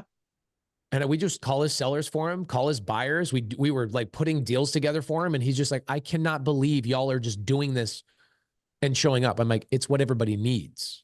Yeah, I remember that my biggest memory of that in my office was Jameel taking all these postcards I would get, right? Because I own, a decent amount of units, and he actually called every postcard, the wholesaler. And I remember him saying only one guy picked up the phone. I'm like, wholesalers are sending out all this mail and they're not even picking up the phone. What the heck? So crazy. And we did this, guys. I went to 200, 300 cities. I saw America. Jamil and I spent so much time together. And then people started asking me to go on podcasts. I was like, why do you want me on a podcast? Like, what do you want to know from me? I never had the intention to do any of the stuff I'm doing today. I just started seeing the recipe after talking to thousands and thousands of people and seeing how diverse every RIA was. If I go to a RIA with 200 people in it and they all show up and I would sit and talk till 2:00 in the morning, I would meet every single person. I started identifying avatars. I identified the burst strategy people. I identified the people that love their 9-to-5 job, and they should. They absolutely should. Are you kidding me? Your 9-to-5 job is the best deal you'll ever do. It's the thing that gives you the security to go and make decisions that are going to be challenging. You have that security, you have that foundation. And I would get to know them. And then I would get to identify the people that are like me. I'm at a point now, guys. This is what my parlor trick is. When I go to when I go to an event, One more time. Bless you. I'll go to an event and people will line up. This happens now, like Bigger Pockets or whatever. I'll go speak for Bigger Pockets. And by the way, that's one of the greatest relationships I've ever had is with Bigger Pockets. And so none of the criticisms I said earlier have anything to do with it. I just look at the industry as a whole and I'm like, it's my responsibility to help fix some of this stuff. But I'll stand at an event and I'm so good at now identifying people that I can go, come stand in front of me. Don't say a word. I'll tell you if your parents are married still. I'll tell you how many children you have. I'll tell you what religion you are. I'll tell you what strategy you should be following, whether you should quit your job, not quit your job. I will tell you literally to the T everything about you. And people will record this and put it on their own YouTube channel. Mm-hmm. And it's insane. They go, where did you get this gift? I go, I got this gift from talking to tens of thousands of people and identifying that everybody is uniquely different. And they fit, well, I shouldn't say that. They fit into like 26 categories. And then those categories kind of cascade down. And what's ironic and weird about it is you think those are different paths. They're not. It's like the guy climbing Mount Everest, right? The Grant Cardone, right? He's climbing the Mount Everest. Mm-hmm. That guy never climbed that mountain on his own. He had a Sherpa. He had a team. He had people around him. Guess what? Ironically, they also climbed Mount Everest.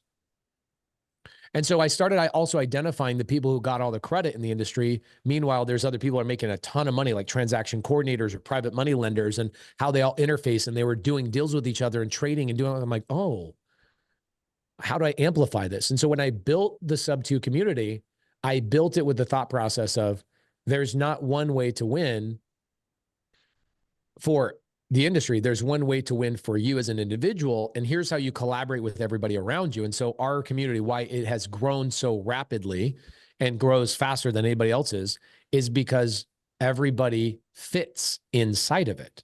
Whereas like I have a good friend of mine, Brent Daniels, his mentorship's called TTP, talk to people. What does he teach them to do? Cold call.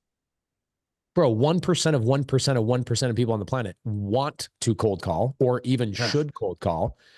And so what happens is his people leave his mentorship after 6 months and they come over to mine because they're like, now I know how to talk to people, but I don't know who to collaborate with. I need private money lenders. I need buyers. I need people to join my team as lead managers and da-da-da-da-da. So I built something that's highly collaborative and that it is a university of very diverse people that all rely on each other.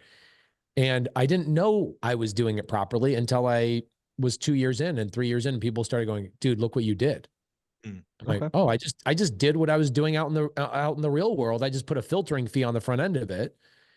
And then here's the thing I think I've done better than anybody else. I have now, I'll call them students. I don't call them students to their face. I call them members or community leaders.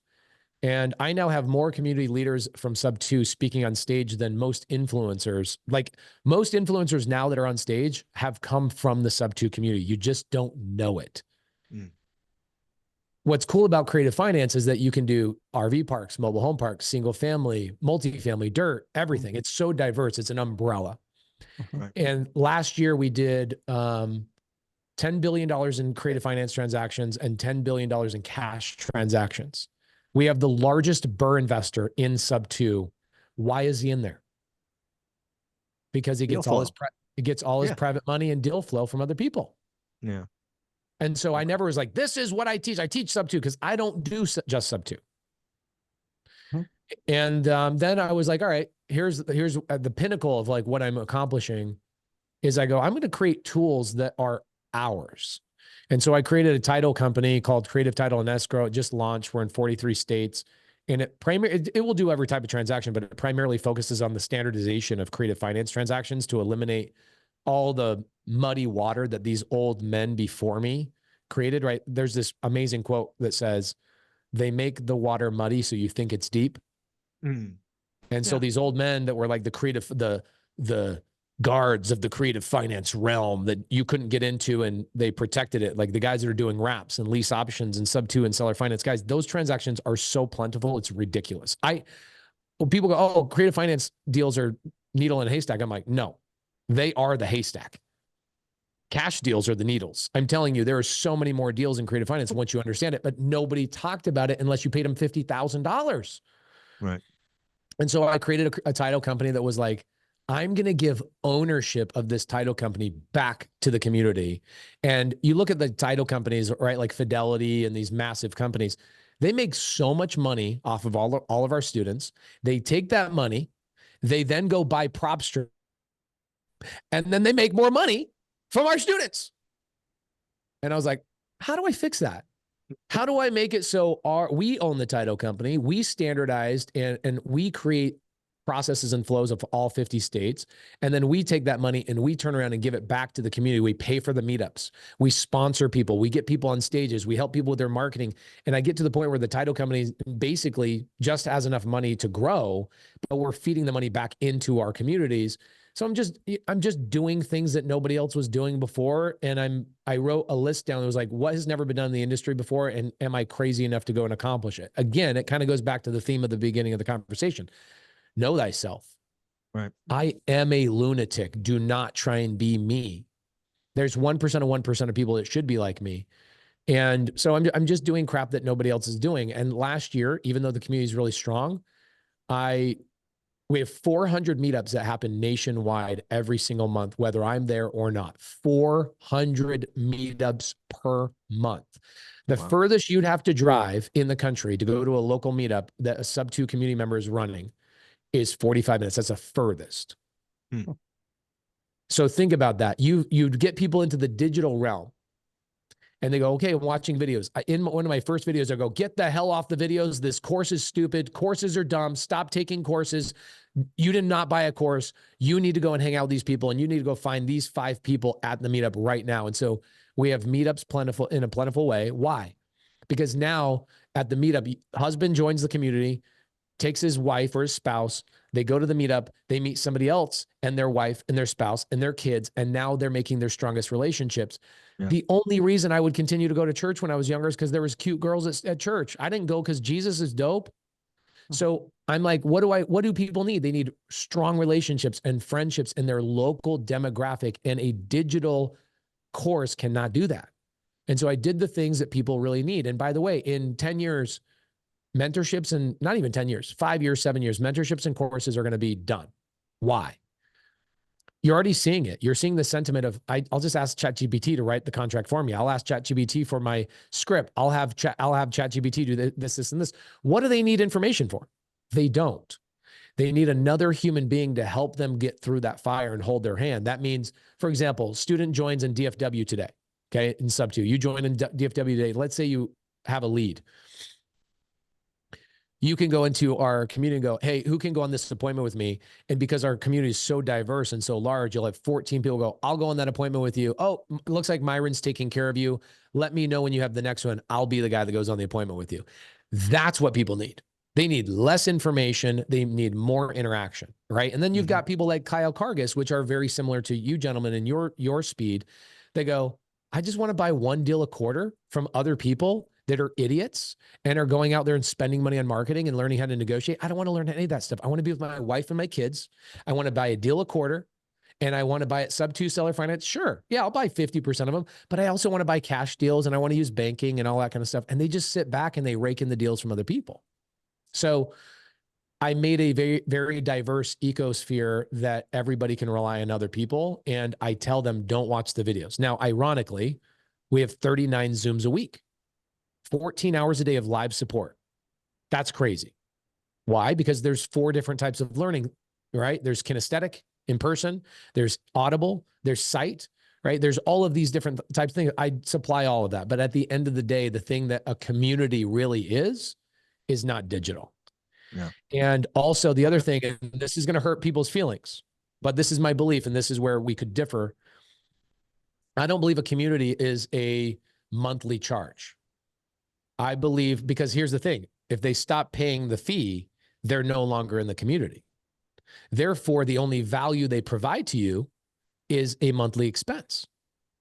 Therefore, you shouldn't be calling them a community. A community is friends of like-minded people that are sharing resources and filling in the gaps of each other's understanding. That's what a community is. So what I did is I chose to do a one-time filter fee. And here's what happens. Michael, I think you have a school community, which is awesome. I hear good feedback from it. I do. The challenge with that, here's what you're missing, in my personal opinion. If you do a school community, here's what you're robbing your students of. You are robbing your students of experienced people that after about 6 months, you have attrition, right? Maybe 3 to 6 months, you have attrition. Sure. The people that learn from you, they get some traction, they get some momentum. Guess what happens? They stop paying and automatically they're kicked out and booted out. And at that time, they're mentally going, Michael gave me this crazy value. I got momentum. This man changed my life. I owe him millions of dollars of value. But what do? They go, I'm out. I'm going to go do my own thing. Mm-hmm. What I Sure. did is I go, I need leaders to stay in here and I need you to run like your local geography. And so you go anywhere in the country, you name a zip code, quite literally, you name a zip code. I have a leader there that is doing deals with new people that are coming into the community. So that was, I'd say, the number one thing that I did was make sure that there's local geographical leadership every single part of the country. Fargo, North Dakota, Chris Neer. Okay. Chris Neer made $1.6 million last year in wholesale fees, buys a couple of rentals every single year. You know, that's his lane that he's chose. But most of the deals he does is new people joining in freaking Fargo, North Dakota. What the hell do I know about Fargo, North Dakota? Nothing other than I want to stay away from there. It sounds cold. Yeah. Exactly. So what from a community perspective, I think, you know, this is where Bigger Pockets really kind of screwed up too, is I think when you do a yearly subscription fee, you cut your legs off in terms of growing leadership, and it then all falls on your shoulders. And in order for you to grow it, it can't be done that way. I'm Mormon, and I'm sure you guys are religious to some degree, or you've been to church. The reason why the Catholic Church is so good is because it's highly organized. The reason why Mormons are so good and they grow, we're the fastest growing church and have been for the last 20 years. Why? Is because the organization, the person at the top is the least important. The most important person is the person in the local geographical area, which is the bishop. That person becomes the most important. And so it wasn't until like 3 years into my community that Jerry Norton, good friend of mine, by the way, I'm sure, are you friends with Jerry, Michael? No, I've spoken with him once, I believe. Yeah. Unbelievable guy. One of the best people on the planet, like net positive for the industry. He goes, dude, you built this community like a freaking church. I'm like, what? Did I? And then he lined it out for me. He goes, yeah, you got the this, the quorum of the 70, the this, the that, the apostles, the blah, blah, blah, blah, blah. I'm like, holy crap, I built this just like the church. So the thing that I think hurts your growth and your leadership is the monthly expenses. Okay. And now it's a different model and it works. So I'm not criticizing, it's just a different model. So when people go, how do I build something like you? I go, you drop the monthly expense and you charge more money on the front end. Right. Which is hard. And you charge more money on the front end. Why? So that you get a higher quality people. Can we all agree that Walmart people are different than Costco people? Sure. Can we all agree that the free people that you educate on YouTube are very different mindset than the people that pay you $97 or $297 a month? Mm-hmm. Okay. By that equation, could we agree that have you guys ever seen that meme that's like a $50 client is like, oh, I want you to fix this, this, this, and this. And a $50,000 client's like, hey, wire was sent. Thank you. Yep. Yeah. course. That was one of the smartest things I ever did. Is I said, I'm going to make the filter fee significant enough that every time somebody's in my community and they want to collaborate with somebody else, we all know people are committed at the highest possible level. Last night, okay, I'm driving away from a hoedown. I did a 700 person hoedown I did here in Montana. Everybody in my community, the average person in that room has been in my community for over 4 years. And I'm driving Marlon home. Marlon is staying in my house. He's up here in an RV. He's like, can I use your house and take a shower? I go, of course. Marlon and I driving home last night. He goes, bro, I can't believe I paid you 4.5 years ago. And now I'm here. You're driving me to your house to take a shower. The fact that you truly have never charged me more than that one time. And I go, yeah, but Marlon, think about this. And this is also a hack I have, guys. This is where I also have an advantage of being a lunatic in this sense alone, is that Marlon goes and helps 100 people in the community go do deals. 5 of those people go do deals in Arizona, and 3 of them sell a deal to me. Right. And I bought $100 million in real estate last year from people inside my community. And so where I really make my money is by creating an ecosphere where everybody wins. And so Marlon's like, I can't believe I haven't paid you. I go, bro, you've paid me way more money than you can even imagine. Right. And I tied it and go, okay, you and Caroline did this, and then this happened, and this happened. Then Kyle, who you did a deal with 6 months ago, kept him in the community longer because he got a check for $40,000. Kyle then turned around and found a deal in a sub-2 deal in Phoenix. I bought that deal. I'm turning into a co-living property. I will make $3,000 a month on that property. And it's a domino effect of you staying in the community for a long period of time. He's like, oh my gosh, this is so genius. Yeah, that's one of the things that I think a lot of, again, these hateful men, to use some of your earlier words, don't understand. They think your primary income source is mentorship. And it's certainly not insignificant. I'm not saying it is, but your majority of your income, if we were going to audit your tax return, is the deal flow you get from your community. I think 99% of people miss that. And it's really hard to like educate people on what my four buy boxes are too. Like people just think I'm buying on my own. I have 4 buy boxes. I have a fund, right, that I raise money for, and we buy only seller finance multifamily properties. We bought 300 doors last year. I have a team that runs out of a partner named Josiah. Him and I are co-GPs. I don't really talk about that a lot because it would confuse my audience, right? Like, again, correct. I'm only throwing out bait to my YouTube audience that they're actually the exact specific fish I want to catch is going to pay attention to. But then I've got a whole bucket where I buy only deals for my community. I have a bucket where I buy deals directly, where I have my own acquisition team.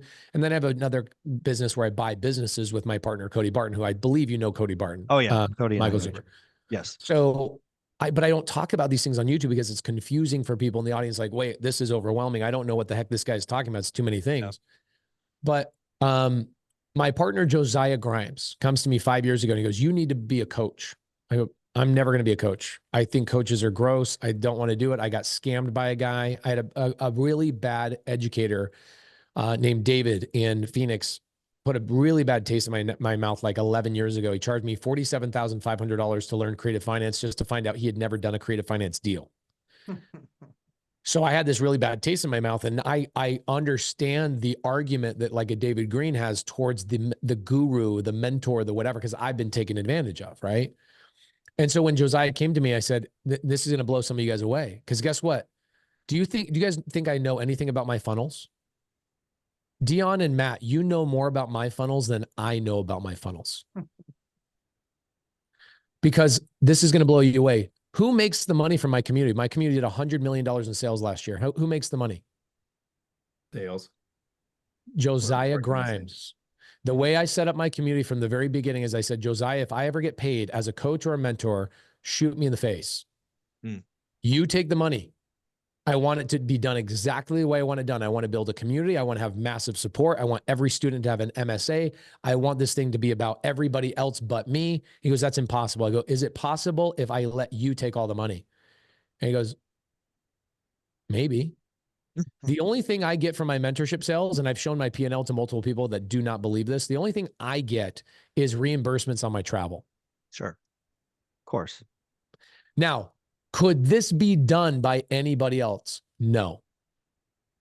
Because I rely on the success of the community in order for me to make millions of dollars a year. I rely on the success of it. So I crafted it in a way that I was like, if that mentor who robbed me $47,500, if he would have done X, Y, and Z, it would have been the best thing. What is X, Y, and Z? And I started crafting out, right? Again, with those voice memos coming back from Colorado, what would be the thing?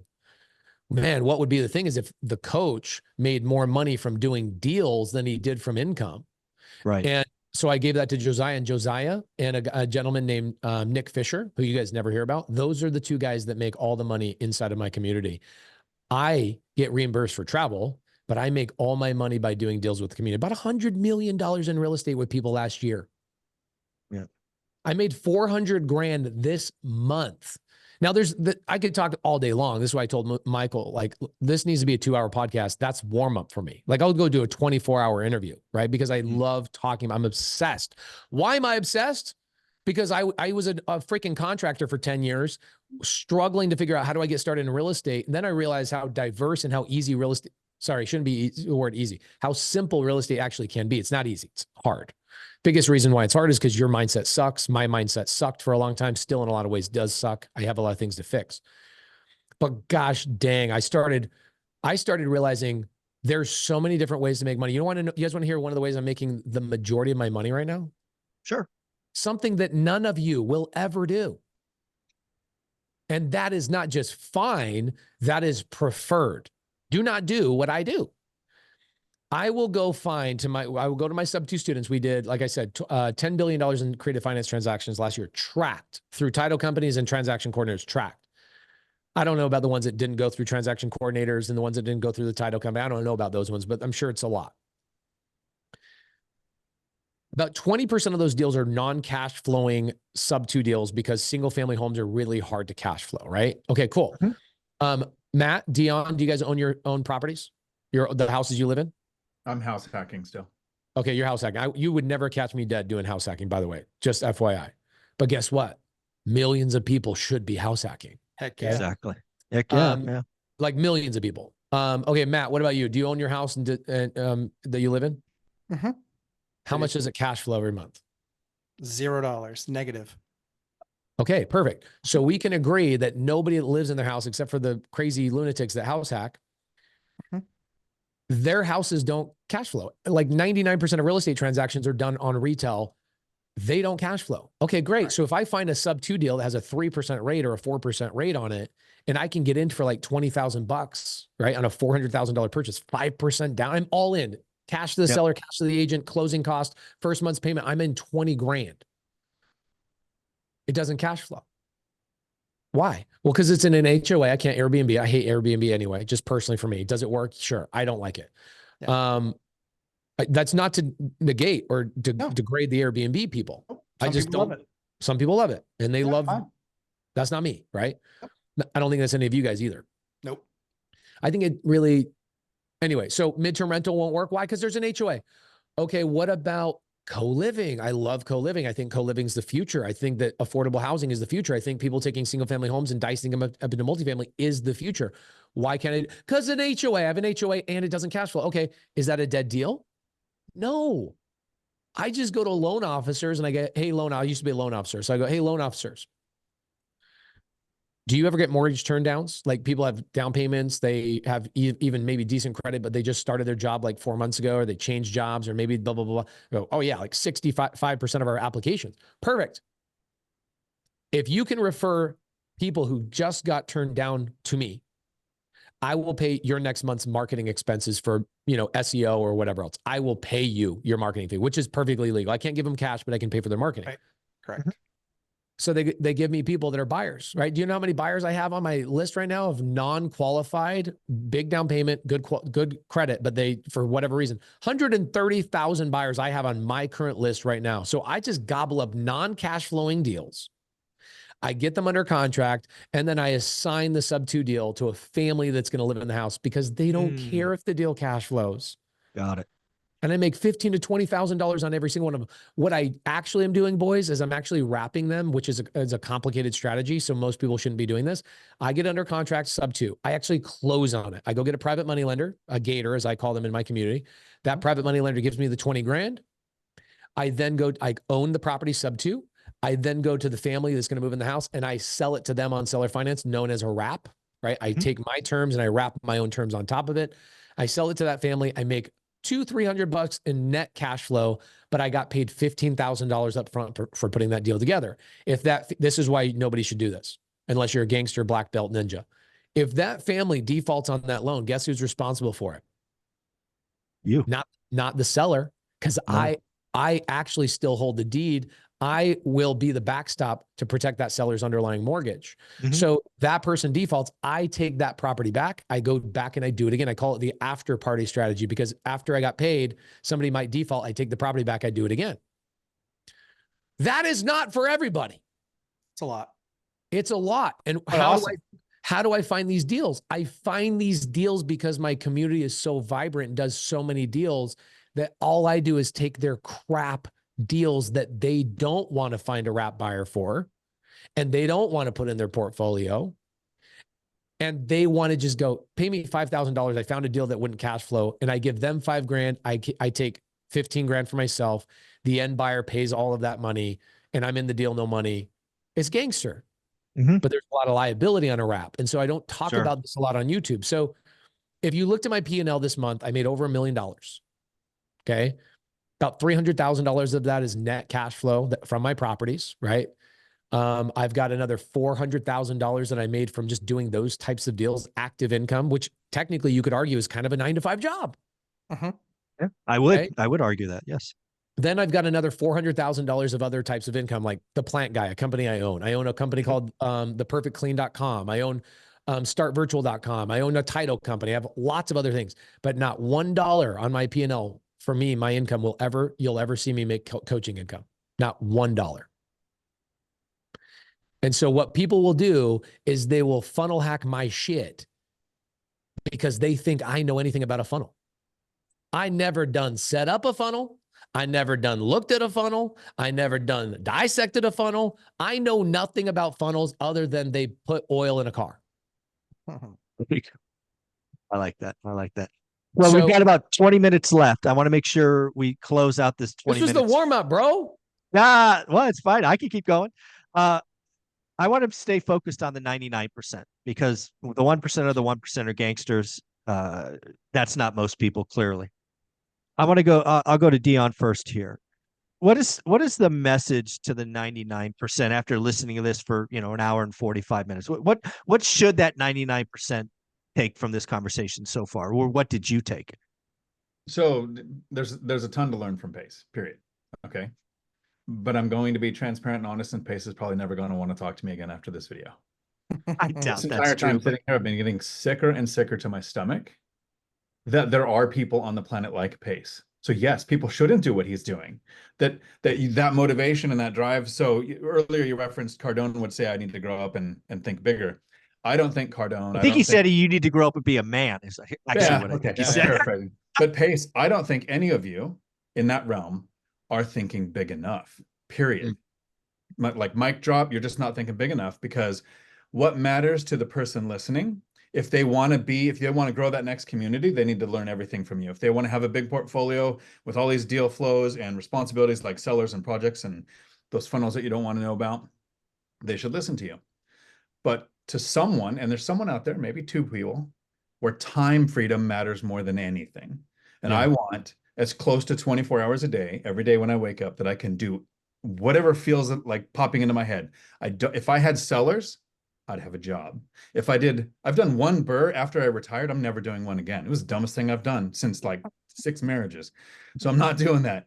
I don't want deal flow. I don't want one a quarter. I want one every 2 years. And I'm only going to do that going forward because the money piles up and it's got to go somewhere. So I'm also, knowing your audience, I'm an admin for Bigger Pockets. I'm in the chats going, okay, that's okay. That's not okay. That's okay. So I wasn't there long enough to see the one you're talking about. But I'm in the Facebook groups. I'm a teaching assistant for their boot camps. And here's the problem that almost all content creators run through. And this is why you're seeing names change in the bigger seats. Is you take someone like Brandon Turner, and he starts out Aberdeen, Washington, podunk, middle of nowhere. I buy a property to hack my daughter's education. I'm going to refinance it. She's 18. It'll be paid off. He gets 24 units, moves to Hawaii, and house hacks a triplex. The Millions of people said, how do I become Brandon? And then he goes, mobile home parks, syndications, my name, my brand, my books. And everybody's like, I don't want to be that guy. There's no way in the world I would be Pace. I feel really bad for Pace's assistant. Like just the level of work that you're doing is Oh, bro, I have 9 I assistants. I have 9. Right. Like, I don't not want just any. one. Like, Yeah. Not one. $500,000 in payroll every couple of weeks. I have 0. Like I write one check every couple of months for this stupid water department for one of my rentals that requires a check. Like this is the only time I'm touching pen to paper. But David Green, he's a cop. He goes, I can buy some rentals and be financially free. And everybody's like, well, how do you leave the 9 to 5? I want to be David Green. And then he's like, I'm going to own a lending company. I'm going to own a property management company. I'm going to do all this entrepreneurial stuff. And everybody sat back and said, I don't want to be those hosts. And so for the community of One Rental at a Time, I don't know if you realize how much your name comes up, Pace, because what Mike has done is he's put together people to go, if you want a large portfolio where you're managing all of the maintenance and you're sourcing the materials and everything, go watch Matt the Lumberjack Landlord. If you want to do this lazy small portfolio with just a few that set you free, here's Dion. If you want to invest at a distance, out of state, here's Millennial Mike, a cop doing this currently today. If you want subject to, like that comes up, you're the subject to guy. So this is the community that goes for these things that you're doing. And there's, creative finance and a bunch of other things that people would go to you for. But I don't want any of that. Like, I wasn't kidding, kind of sick to my stomach that going, oh my God, you have salespeople and a payroll. And I retired from a W-2. I was running a CDL school. We had 5 campuses. I had all these staff and all those same things to do to run a business. I bought a rental so I don't have to do that. It takes me 2 hours a month to self-manage 18 units and live in one that I house hack on purpose so I can spend 5 months in the winter in Thailand. There's someone on my property. I know if there's a leak, if there's a power outage, if there's an Amazon package that's delivered. Like I'm house hacking on purpose. You don't want to be me. I don't want to be you. And there's listeners who are going to listen to you, listen to me, listen to Matt, Zuber, and they're all going to take one little thing that goes together in their amalgamation of what they're doing that gets them their goal. Their goal might be this huge entrepreneurial thing where they're going to be the next Pace. It might be their life is free because of a small portfolio that they can now choose, what do I do? And that's my goal for this. And so the takeaway is, and you said it almost exactly how I've said it 1,000 times in my videos, there is no one right way to do this, but there is a one right way for you. Yes. And that's the whole thing, is no one should copy 100% of what I've done. I don't know that anyone could copy 100% of what you've done, Pace, right? No. Definitely can take notes on things you've said. Yeah. No. And improve my investing going forward. Yep. So Matt, like you guys know AJ Osborne? No. Oh my gosh, you guys know, he's so great. So he's self-storage guy, big self-storage guy. You should have Zuber, I'll introduce him to you. He'd be a good person for you to interview. Thank you. Big self-storage guy. I want to stay so far away from self-storage because it's just not my lane, right? Like there's nowhere in my ecosphere that those deals pop up. And so I'm like, man, I'd like to learn that stuff. And so I'll be an LP in his deals. I'll invest in his deals because I'm like, I'm not going to learn self-storage. But I go and I'm hanging out with him at a mastermind the other day and he gives me one nugget, right? Like Dion, you just said something so good. Like we all take notes from each other. We all need each other. We all rely on each other for one thing or another. You find deals a certain way. I find deals for a certain way. And the way I look at that is I go, every single one of these deals starts out with something very significant, which is what? A seller who has motivation and typically has some sort of pain, whether you're buying it on the MLS or not. There's an underlying seller that has pain and motivation that your purchase solved their problem.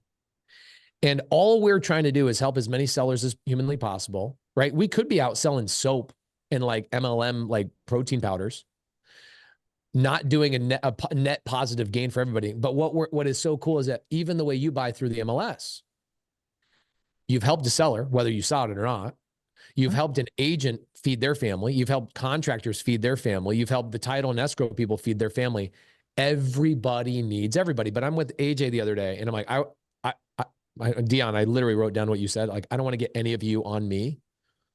I do this with AJ, but I'm like, I'm going to stay 10 feet away from you because when I'm at 9 feet, I get a little bit muddy, but give me the thing that is good for me 10 feet away from you. And he tells me how he's raising money for his big projects. And I'm like, that was the reason I flew 1,000 miles today, is to get that one nugget.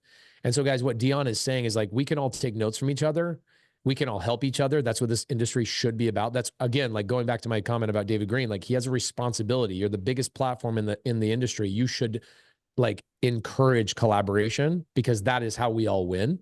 I need Deons in my life. I need lumberjacks that have big old freaking long beards. I need Matt. I need Michael. We all need each other. And I love that thing. I don't want to be too close to you because I'll get mud on me, but I also want to take notes from you and put them into my own world. And the way that people figure that out is they join a mentorship like your guys's, right? They join a community like yours and go, can you kind of chisel off some of the rough edges? Because I bet you most of what you guys are doing is help people identify their individual path. And Deon, to your point as well, is there one person in your life that has the identical business to you? And before you answer this question, is there anybody that you know that has an identical business to Michael Zuber? Same market, same zip code, same this, same that, same price points, same, time he was buying them. What about you, Matt? No. What's crazy to think about is that not one real estate investor's business is identical to another real estate investor's business. Totally agree. Crazy. Yeah. And as you're a new person, Deon, your thing is so good. There is one right way, but that is your right way, and you've got to figure that out. Love that. Well, Matt, let's bring up the same question for you. It's been a couple hours now. We're trying to help the 99%. What, sitting back, listening to all of this, what are a couple of takeaways that you've had or you'd want to, kind of elaborate on as we kind of wrap this up? I think it's really important to right size it. Right sizing is the way to go. Deon right sizes, Coach Carson right sizes, you right size, we all right size. And that's the thing that, is secure and time-tested investors learn and understand, is that we right-sized it. We have a portfolio that's as big as we want it to be. It's as big as we want it to be. Pace could be 3,000 units in a year if he wants to be. You could be 250 in a year. Deon could be 19 in a year if he wants to be, right? But that's the thing, is we all right-size it. So we right-size it. And that's, I think, the thing that most importantly people need to know is, what is that bullshit to money ratio? That's what matters. How much time do you want to invest in this thing to get the returns that you want? And Deon's plenty happy with his returns. You're plenty happy with your returns, and I'm happy with mine. And Pace is not happy with his, and they will continue to increase because he's broken like all of us are. He's just broken a different way. He's way broken. But the thing is like, I get it. In a good way. Yeah. I mean, when I walked away from my job in February, I said nothing for a year. I'm just taking a year and just figuring out what I enjoy outside of my job that's different than what I enjoyed when I had my job. And now it's just right sizing. It really is. It's a matter of, I got to spend all summer long with my kids in the pool every single day. And that's what I hope for everybody else, is that they get to the point where they can say, I love my job and I don't want to give up my job. And I also have the money to do whatever it is I want to do. Put kids in the schools I want them to go to, put them in the college they want to go to, take trips, go to Montana for 3 months and still be connected, but I think right sizing is the most important thing for anybody, and it's not just the size of portfolio. It's what is the effort needed and the time investment needed that's going to get you what you need in return. That's it. Yeah, I just wrote that down. The BS to work ratio. That's such a good thing. And Deon, you brought this up too. You made the argument of like, I would make the argument that you guys aren't thinking big enough, right? In terms of like, essentially what Grant Cardone and maybe a Pace Morby, from an outside perspective, they're doing is they're running an endless race that there is no finish line. Right. Exactly. I would agree. If you play golf, okay, you get, how many holes are in golf? 18, right? But 18, everybody's favorite hole is the 19th hole. What is that? That's when you finish the task of playing golf and you're having a hamburger and a drink with your buddies, and you're enjoying the club and the view, and you're relaxing and you're living your life. And right. So I think it's funny to make that. I think it's a great argument. And I think it's just funny to think about. People go play 18 holes of golf so they can actually sit down with their friends at the end and enjoy their time. Yeah. The people like the Pace Morby and the Grant Cardone and maybe the Ken McElroy, what we seem to be doing is, well, I want more, so I'm just going to keep playing more holes of golf. Meanwhile, guys like you are at the 19th hole enjoying their hamburger, and we're out there just grinding out in the dark. And it is true. Who's truly happier? Probably the Well, person hanging out the 19th hole, bro. Well, so that's actually what I was going to wrap up with. I loved how we opened with know thyself, but the other one you just brought up, Ace, and I think this is important, certainly important to me, right? Because you brought this up earlier when you go speaking at events and a couple of thousand units. When I did that, it was a couple hundred units. Everybody applauds and is happy for you, but when you go watch people after, they always say, "I can't do that." Right? It's too big. Right? Their minds won't let them. Like, that's good for them, but we can't do that. And quite frankly, Pace, I've always felt like a failure when I hear somebody say, "I can't do what you did." I am not special. There is not some unique gift I have, right? Maybe my superpower of focus and discipline is maybe more than most, but there is nothing I've done over 25 years that's hard. Everybody can do what I did. So that's why I talk about 4. And this is why your live stream got me, because you talked about 5. I want everybody to think it's possible.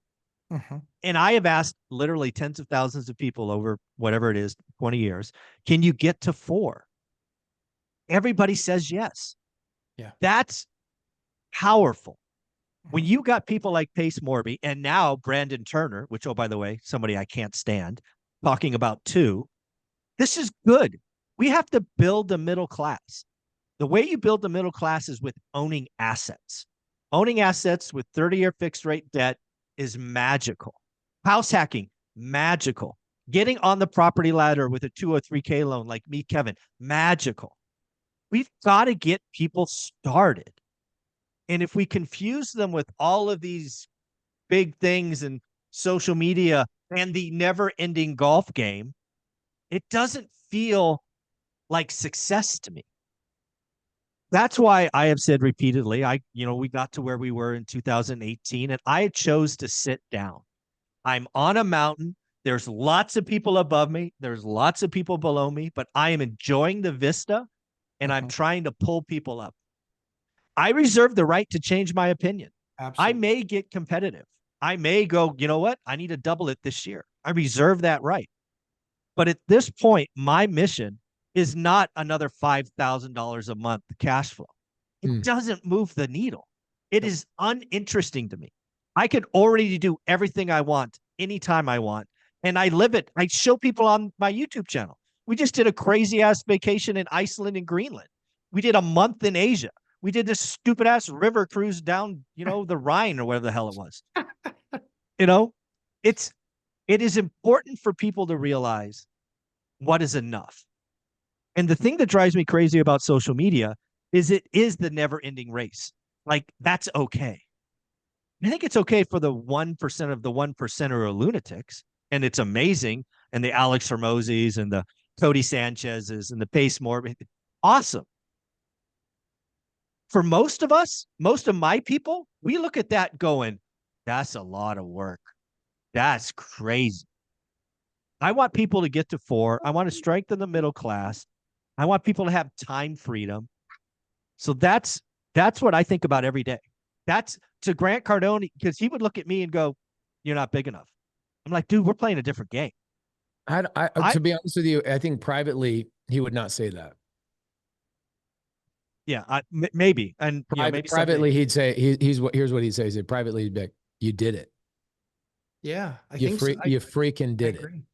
I think contentment is something that's massively missing in society. When you're content, you're happy.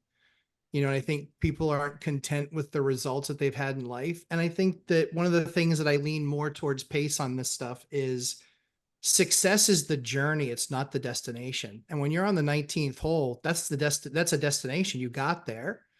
But I get where Pace is at. For years, that's exactly how I was built. And then I just kind of got up and looked around, and then I had some friends shame me. And it just was like, it's these two, if you're wondering, Pace. They're just like, when are you going to retire? And it's like, I love my job until I didn't love my job anymore. And then I said, now I'm ready to walk away. And for me, I wanted to take this year, look at it, and next year I might make the decision that, you know what, we're going to go to 500 units or 1,000. I don't think that's the way I'm going to lean, because I think that honestly, I got to that point in life where I said, where success is a journey, not a destination. I enjoy the journey that I'm on with my kids. my young kids and being able to participate in all that stuff, because what Pace does is super hard work, man. It is super hard work, and it's a lot of work. And Pace, I don't mean to offend you. It's a lot of work for our wives. It's a lot of work for our wives. Bro, I don't get offended at all. I think that the message that we've conveyed, and you are right. I had to marry a different wife that could handle me. Like I'm fully aware of that, right? I'm aware of that. Not many women, and I get a lot of women that will DM my wife because she's got a little bit of her own brand, and they'll go, "How do you deal with that man?" Yeah. Those women, they could never deal with me, and I could never deal with them, right? There's a right fit for everybody, going back to Dion's point. And I think I could throw a loop, right? As we wrap up, here's the loop. How many units do you think I will own in 15 years? 0. You are correct. Yeah, it's going to be 0. It will be 0. Sell or finance them all. I will either sell or finance them all, or I will cash out refinance at some point. I'll 1031. I might even roll into like a bunch of triple net leases. But at the end of the day, I'm like, I'll tell you where I put my excess capital. I give my money to a company called Lone Ranger. I don't get paid for them at all. They don't accept money, but I give my money to Lone Ranger. Lone Ranger's been around for 50 years. They pay me 12% of my money. They go out and they lend it out at 14% plus 2 points. And I give them $1 million. I get $12,000 I get $10,000 every single month from that company. Okay. So I go, all right, I know what I want. I don't want to own real estate. I'm buying real estate so I never have to own real estate. Exactly. That's the craziest thing for most people. Like when you're new, and on that Instagram live, what I was actually telling people, I go, the game is not even real estate. Nobody in their right mother freaking mind wants to own real estate. Even Dion, who only spends 2 hours a month, he's like, once my equity gets high enough, I think I'm going to cash out and I'm going to go put this into something passive and go, I have 0 tenants. I have 0 this. I have 0 checks I got to write on a monthly basis. And you're completely checked out, right? So for me, I've got the same mission as all of you guys on this screen. The way I'm going about it is a little bit different. You guys might be hiking up the trail. I might be motocrossing up the other side of the mountain, but we're going to the same goal, which is I never want to have to think about money ever again. And my numbers just maybe bigger, and my BS quotient. Such a great, I wrote that down, bro. I'm stealing that. I'll be like, Matt, the lumberjack freaking told me this. This is so good. My BS is I just accept more. Now, last thing I'll ask you guys, I know Michael's like, I got to go on with my day. If you had to trade one of these 2 things and only keep one, you give one away, you keep one. All the deals you've done, all the money you've made, all the economic, financial, fiscal success you've had, or the relationships, the resources, and the skill sets that you've acquired doing those deals, which one would you take? Definitely the skill set, relationships, and by far. Right, I'll even not only with all the assets, I'll give them all the money too, and I'll start from 0. 100%, because 100%. now it's not going to take you 10 years. It's going to take you 10 months, right? Because you've changed as a human. So for me, I try and tell that to everybody, like, you're just going to become a different person. And Michael's 4 rentals is so good because at that point, right? Let's say they were hiking up a mountain. They get to the resting spot and they take a deep breath and they look around, they're enjoying the view and they go, do I want to keep going? Or am I happy here? Right. By the time you do 4 rentals, you might as well change your name and your blood type because you're not even the same person. That's right. Correct. And your goals, your aspirations, your ability, your confidence completely changed. And so I'm on the same page as Michael. I will shout this really, really loud. Michael is right. Go get 4 rentals. And after those 4 rentals, reset all your goals or don't. Right. Exactly. Pace, what's the difference between 4 and 40? Nothing. But system like, but that's the power. That's what they don't understand. Exactly. Because you got to get them from 0 to 4. Yes. 0 to 1's the hardest. You can go to 40. Exactly.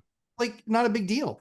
But if I go into an average audience and say, can you get to 40 units? Most people will shut down. Check out. Absolutely. It's daunting. Absolutely. That's why I texted you, Pace, when I heard you say 5. I'm like, yes, let's have the biggest voices out there. Give a number that 99% of people think is achievable and we could change lives. Yeah. That's what I'm trying for. And then I mean, if you get to 4 or you get to 5, dude, if you choose to sit down, yeah. or keep going. It's I mean, okay. Pace is Barry Bonds, right? Yeah. Everybody wants to play baseball. Everybody wants to, and people want to know that they can make it and play the game. There's tons of guys who love their career who hit 235 and they got to play in the majors for 10 years. Yeah. And they're not in the Hall of Fame and they're not on every magazine cover. And that's good because they still got to play the game. And that's what mattered, because that money that they made playing the game for that 8 or 10 year period changed their lives completely. Yeah. I want to close with this thought. And this, I actually saw this on Instagram this morning. I forget who it was. I want to give him credit, but oh well. The game of Monopoly. I'm sure we've all played it, and we've probably all played it in the last 12 to 24 months. It's that game. It's really funny when I sit back and think about this, being Pace Morby, who's allergic to having a job, where Dion and I are like only have a job, and Matt's kind of splits the difference. Can you imagine playing Monopoly and going around the board and only collecting a paycheck? Whoa. That's you can't win. Nope. You just fundamentally can't win. If you want to be wealthy or rich or upper middle class, you've got to own assets. There is so much magic in that simple game of Monopoly. You got to find a buy box. You got to know your things, all of these things that we all talk about, but you've got to own assets. If all you have is a job, that's a single failure point, right? So again, all of us here are go-givers. We all are trying to help people. I agree with being positive. We're going to go around one more time for closing thoughts. We'll end with Pace. We'll start with Dion. Closing thoughts? So this is the way that I sum it up, because this is a video that I have coming out soon. It's what is success? And success to me, it actually comes down to one sentence. You can define success in one sentence. Success is the continuous realization of a dream. The problem is most people don't know what their dream is. When you're starting out, the dream is, I want a rental portfolio. Pace nailed it. I want a rental portfolio that provides something like massive equity that I can leave and go get dividend stocks with, or put it into work in triple net, or whatever you're going to do with that money. Is your dream to own real estate? Okay, know that. My dream was time freedom. So as long as I have time freedom, whether it's rentals that provide it, the equity from the rentals that provide it in some other format, as long as the time freedom is happening, to me, that's success. But each person's definition of their dream is going to be different. And until you know that dream, you won't even know what path to put your first step on. Matt, closing thoughts? Pace, thanks for coming and hanging out with us first. I think that people often wish for other people's lives. Like Pace was talking about jealousy. I think people often wish for other people's lives, and they have no idea that if they got in that other person's life, because they didn't take the journey on what it took to get there, they have no idea what it takes to live that life, and they would be miserable. And so I think everybody really needs to focus on right sizing what they want for themselves and for their families, and make sure that they're registering that BS to money ratio. That's the most important ratio you'll ever get in your life, because quitting my job and retiring and having the rental income to step into that I did allowed me to not think about a bill all summer long. It allowed me to be in the pool around my kids. It allowed me to start gymnastics and do all this other, not me, my kids. But it allowed me to do all of that stuff with them and be a great dad and a better husband. And after all, when you have family, that's what you're meant to be. You're meant to be those things.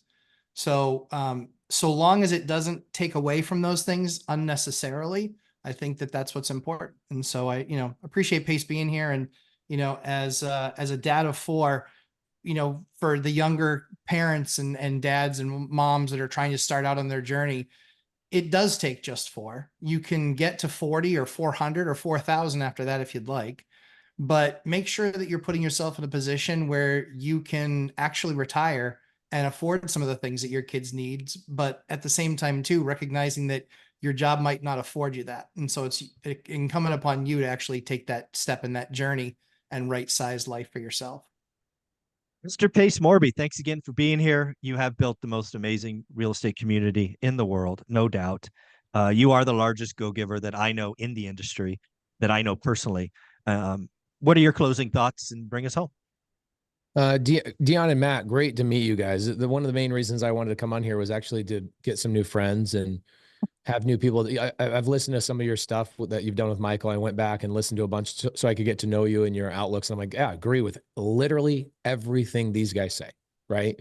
Just like I agree with David Green. Everything that comes out of David Green's mouth, I agree with. Brandon Turner, I agree with. AJ Osborne, I agree with. The problem is I can decipher what to listen to and what not to listen to. Kind of going back to what Dion was talking about earlier. It was like, I don't stand too close to me. I don't want you getting on me.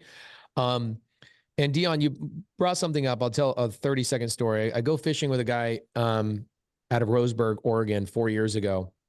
He owns a company called carrot.com that a lot of real estate investors use to, we know carrot.com. And unbelievable guy. Trevor Mock is his name. So shout out to him. And I'm on this river with him. We're casting and he's teaching me how to fly fish. I'm by no means a great fisherman. I just love to be out there with a buddy and, talking work while doing something fun. And I said, man, do you ever think that you live a life like this? Like you live on the river that everybody in the world flies to. Like you live on a world-class river that everybody else would die to live on. You ever think that this was possible for you? He goes, I think this was possible. I wrote it down. I have this book I wrote to myself called The Perfect Day. I go, huh? What do you mean? He says, I literally wrote down what time I wake up. When I wake up, what's the first smell I smell? What's the first thing I see? What's the first words that come out of my mouth? Who am I saying it to? What am I wearing? Color of my sheets. Literally, this guy painted a movie of his life and he wrote like 200 pages thick. It took him to detail out what a perfect day looked like for him. And Dion, this is what you're talking about with people not knowing what their success level is, right? And so they look at somebody else like me and they go, oh, I guess that's what I'm supposed to do. But they never took the time to write down their perfect day. And so after we finish fishing, I go, you're so full of crap, Trevor. We go back to his house. He shows me like a series of books. I go, I thought you wrote one book. He goes, no, I wrote one book and then I accomplished it. And then I saw what was possible and I rewrote the book and I saw what was possible and I rewrote the book. And I go, are you serious? That's amazing. He goes, what do you think? Dreams are tattoos? Mm-hmm. I go, oh my gosh, it's such a powerful statement because so many people, Dion, are afraid to go and say, this is my goal. This is what I'm doing. Because they go, well, what if I change my mind? And what if this is not the perfect path for me? And what if this, and what if this, what if this, what if it's not the perfect tattoo? If I put a tattoo on me, I can't get rid of that sucker without pain and agony. So, I'd rather just not get the tattoo. Dreams are not tattoos, my friends. Write them down. And as you change, your dreams will change as well. Those 4 rentals that Michael Zuber is constantly talking about, once you get to those 4 rentals, you will not even be remotely the same person. You'll be able to take that perfect day that you dreamed of and go, is this still my perfect day, knowing I'm a different person with different viewpoints and different friends and relationships? Or do I need to recraft this perfect day for myself? And that perfect day, once you accomplish it, that is success. Going back to what Mike is talking about, that is success. It's not continually playing the golf game over and over and over. It actually is hanging out with your homies on the 19th hole and having a hamburger. So this was a lot of fun, guys. I'm sorry I talked the most because I'm a newcomer to your show. And so I word vomited a lot, but I appreciate what you guys are doing in the industry and you inspire me. And I took down literally a whole page of notes from things you guys said. Whoever is out there in the audience, hire these guys as mentors, get these guys as community, do work with people inside that community, collaborate with their people because they're obviously leading this industry in a positive, collaborative way. So thank you guys so much for having me. I appreciate it. Thanks for all you do. Thanks for reaching out. You are the inspiration for this session. So shout out to you for this. Matt, Dion, thank you for being a part of the Three Amigos. Guys, take care, everyone. Have fun. Like, subscribe, comment. Go follow all these folks. Later.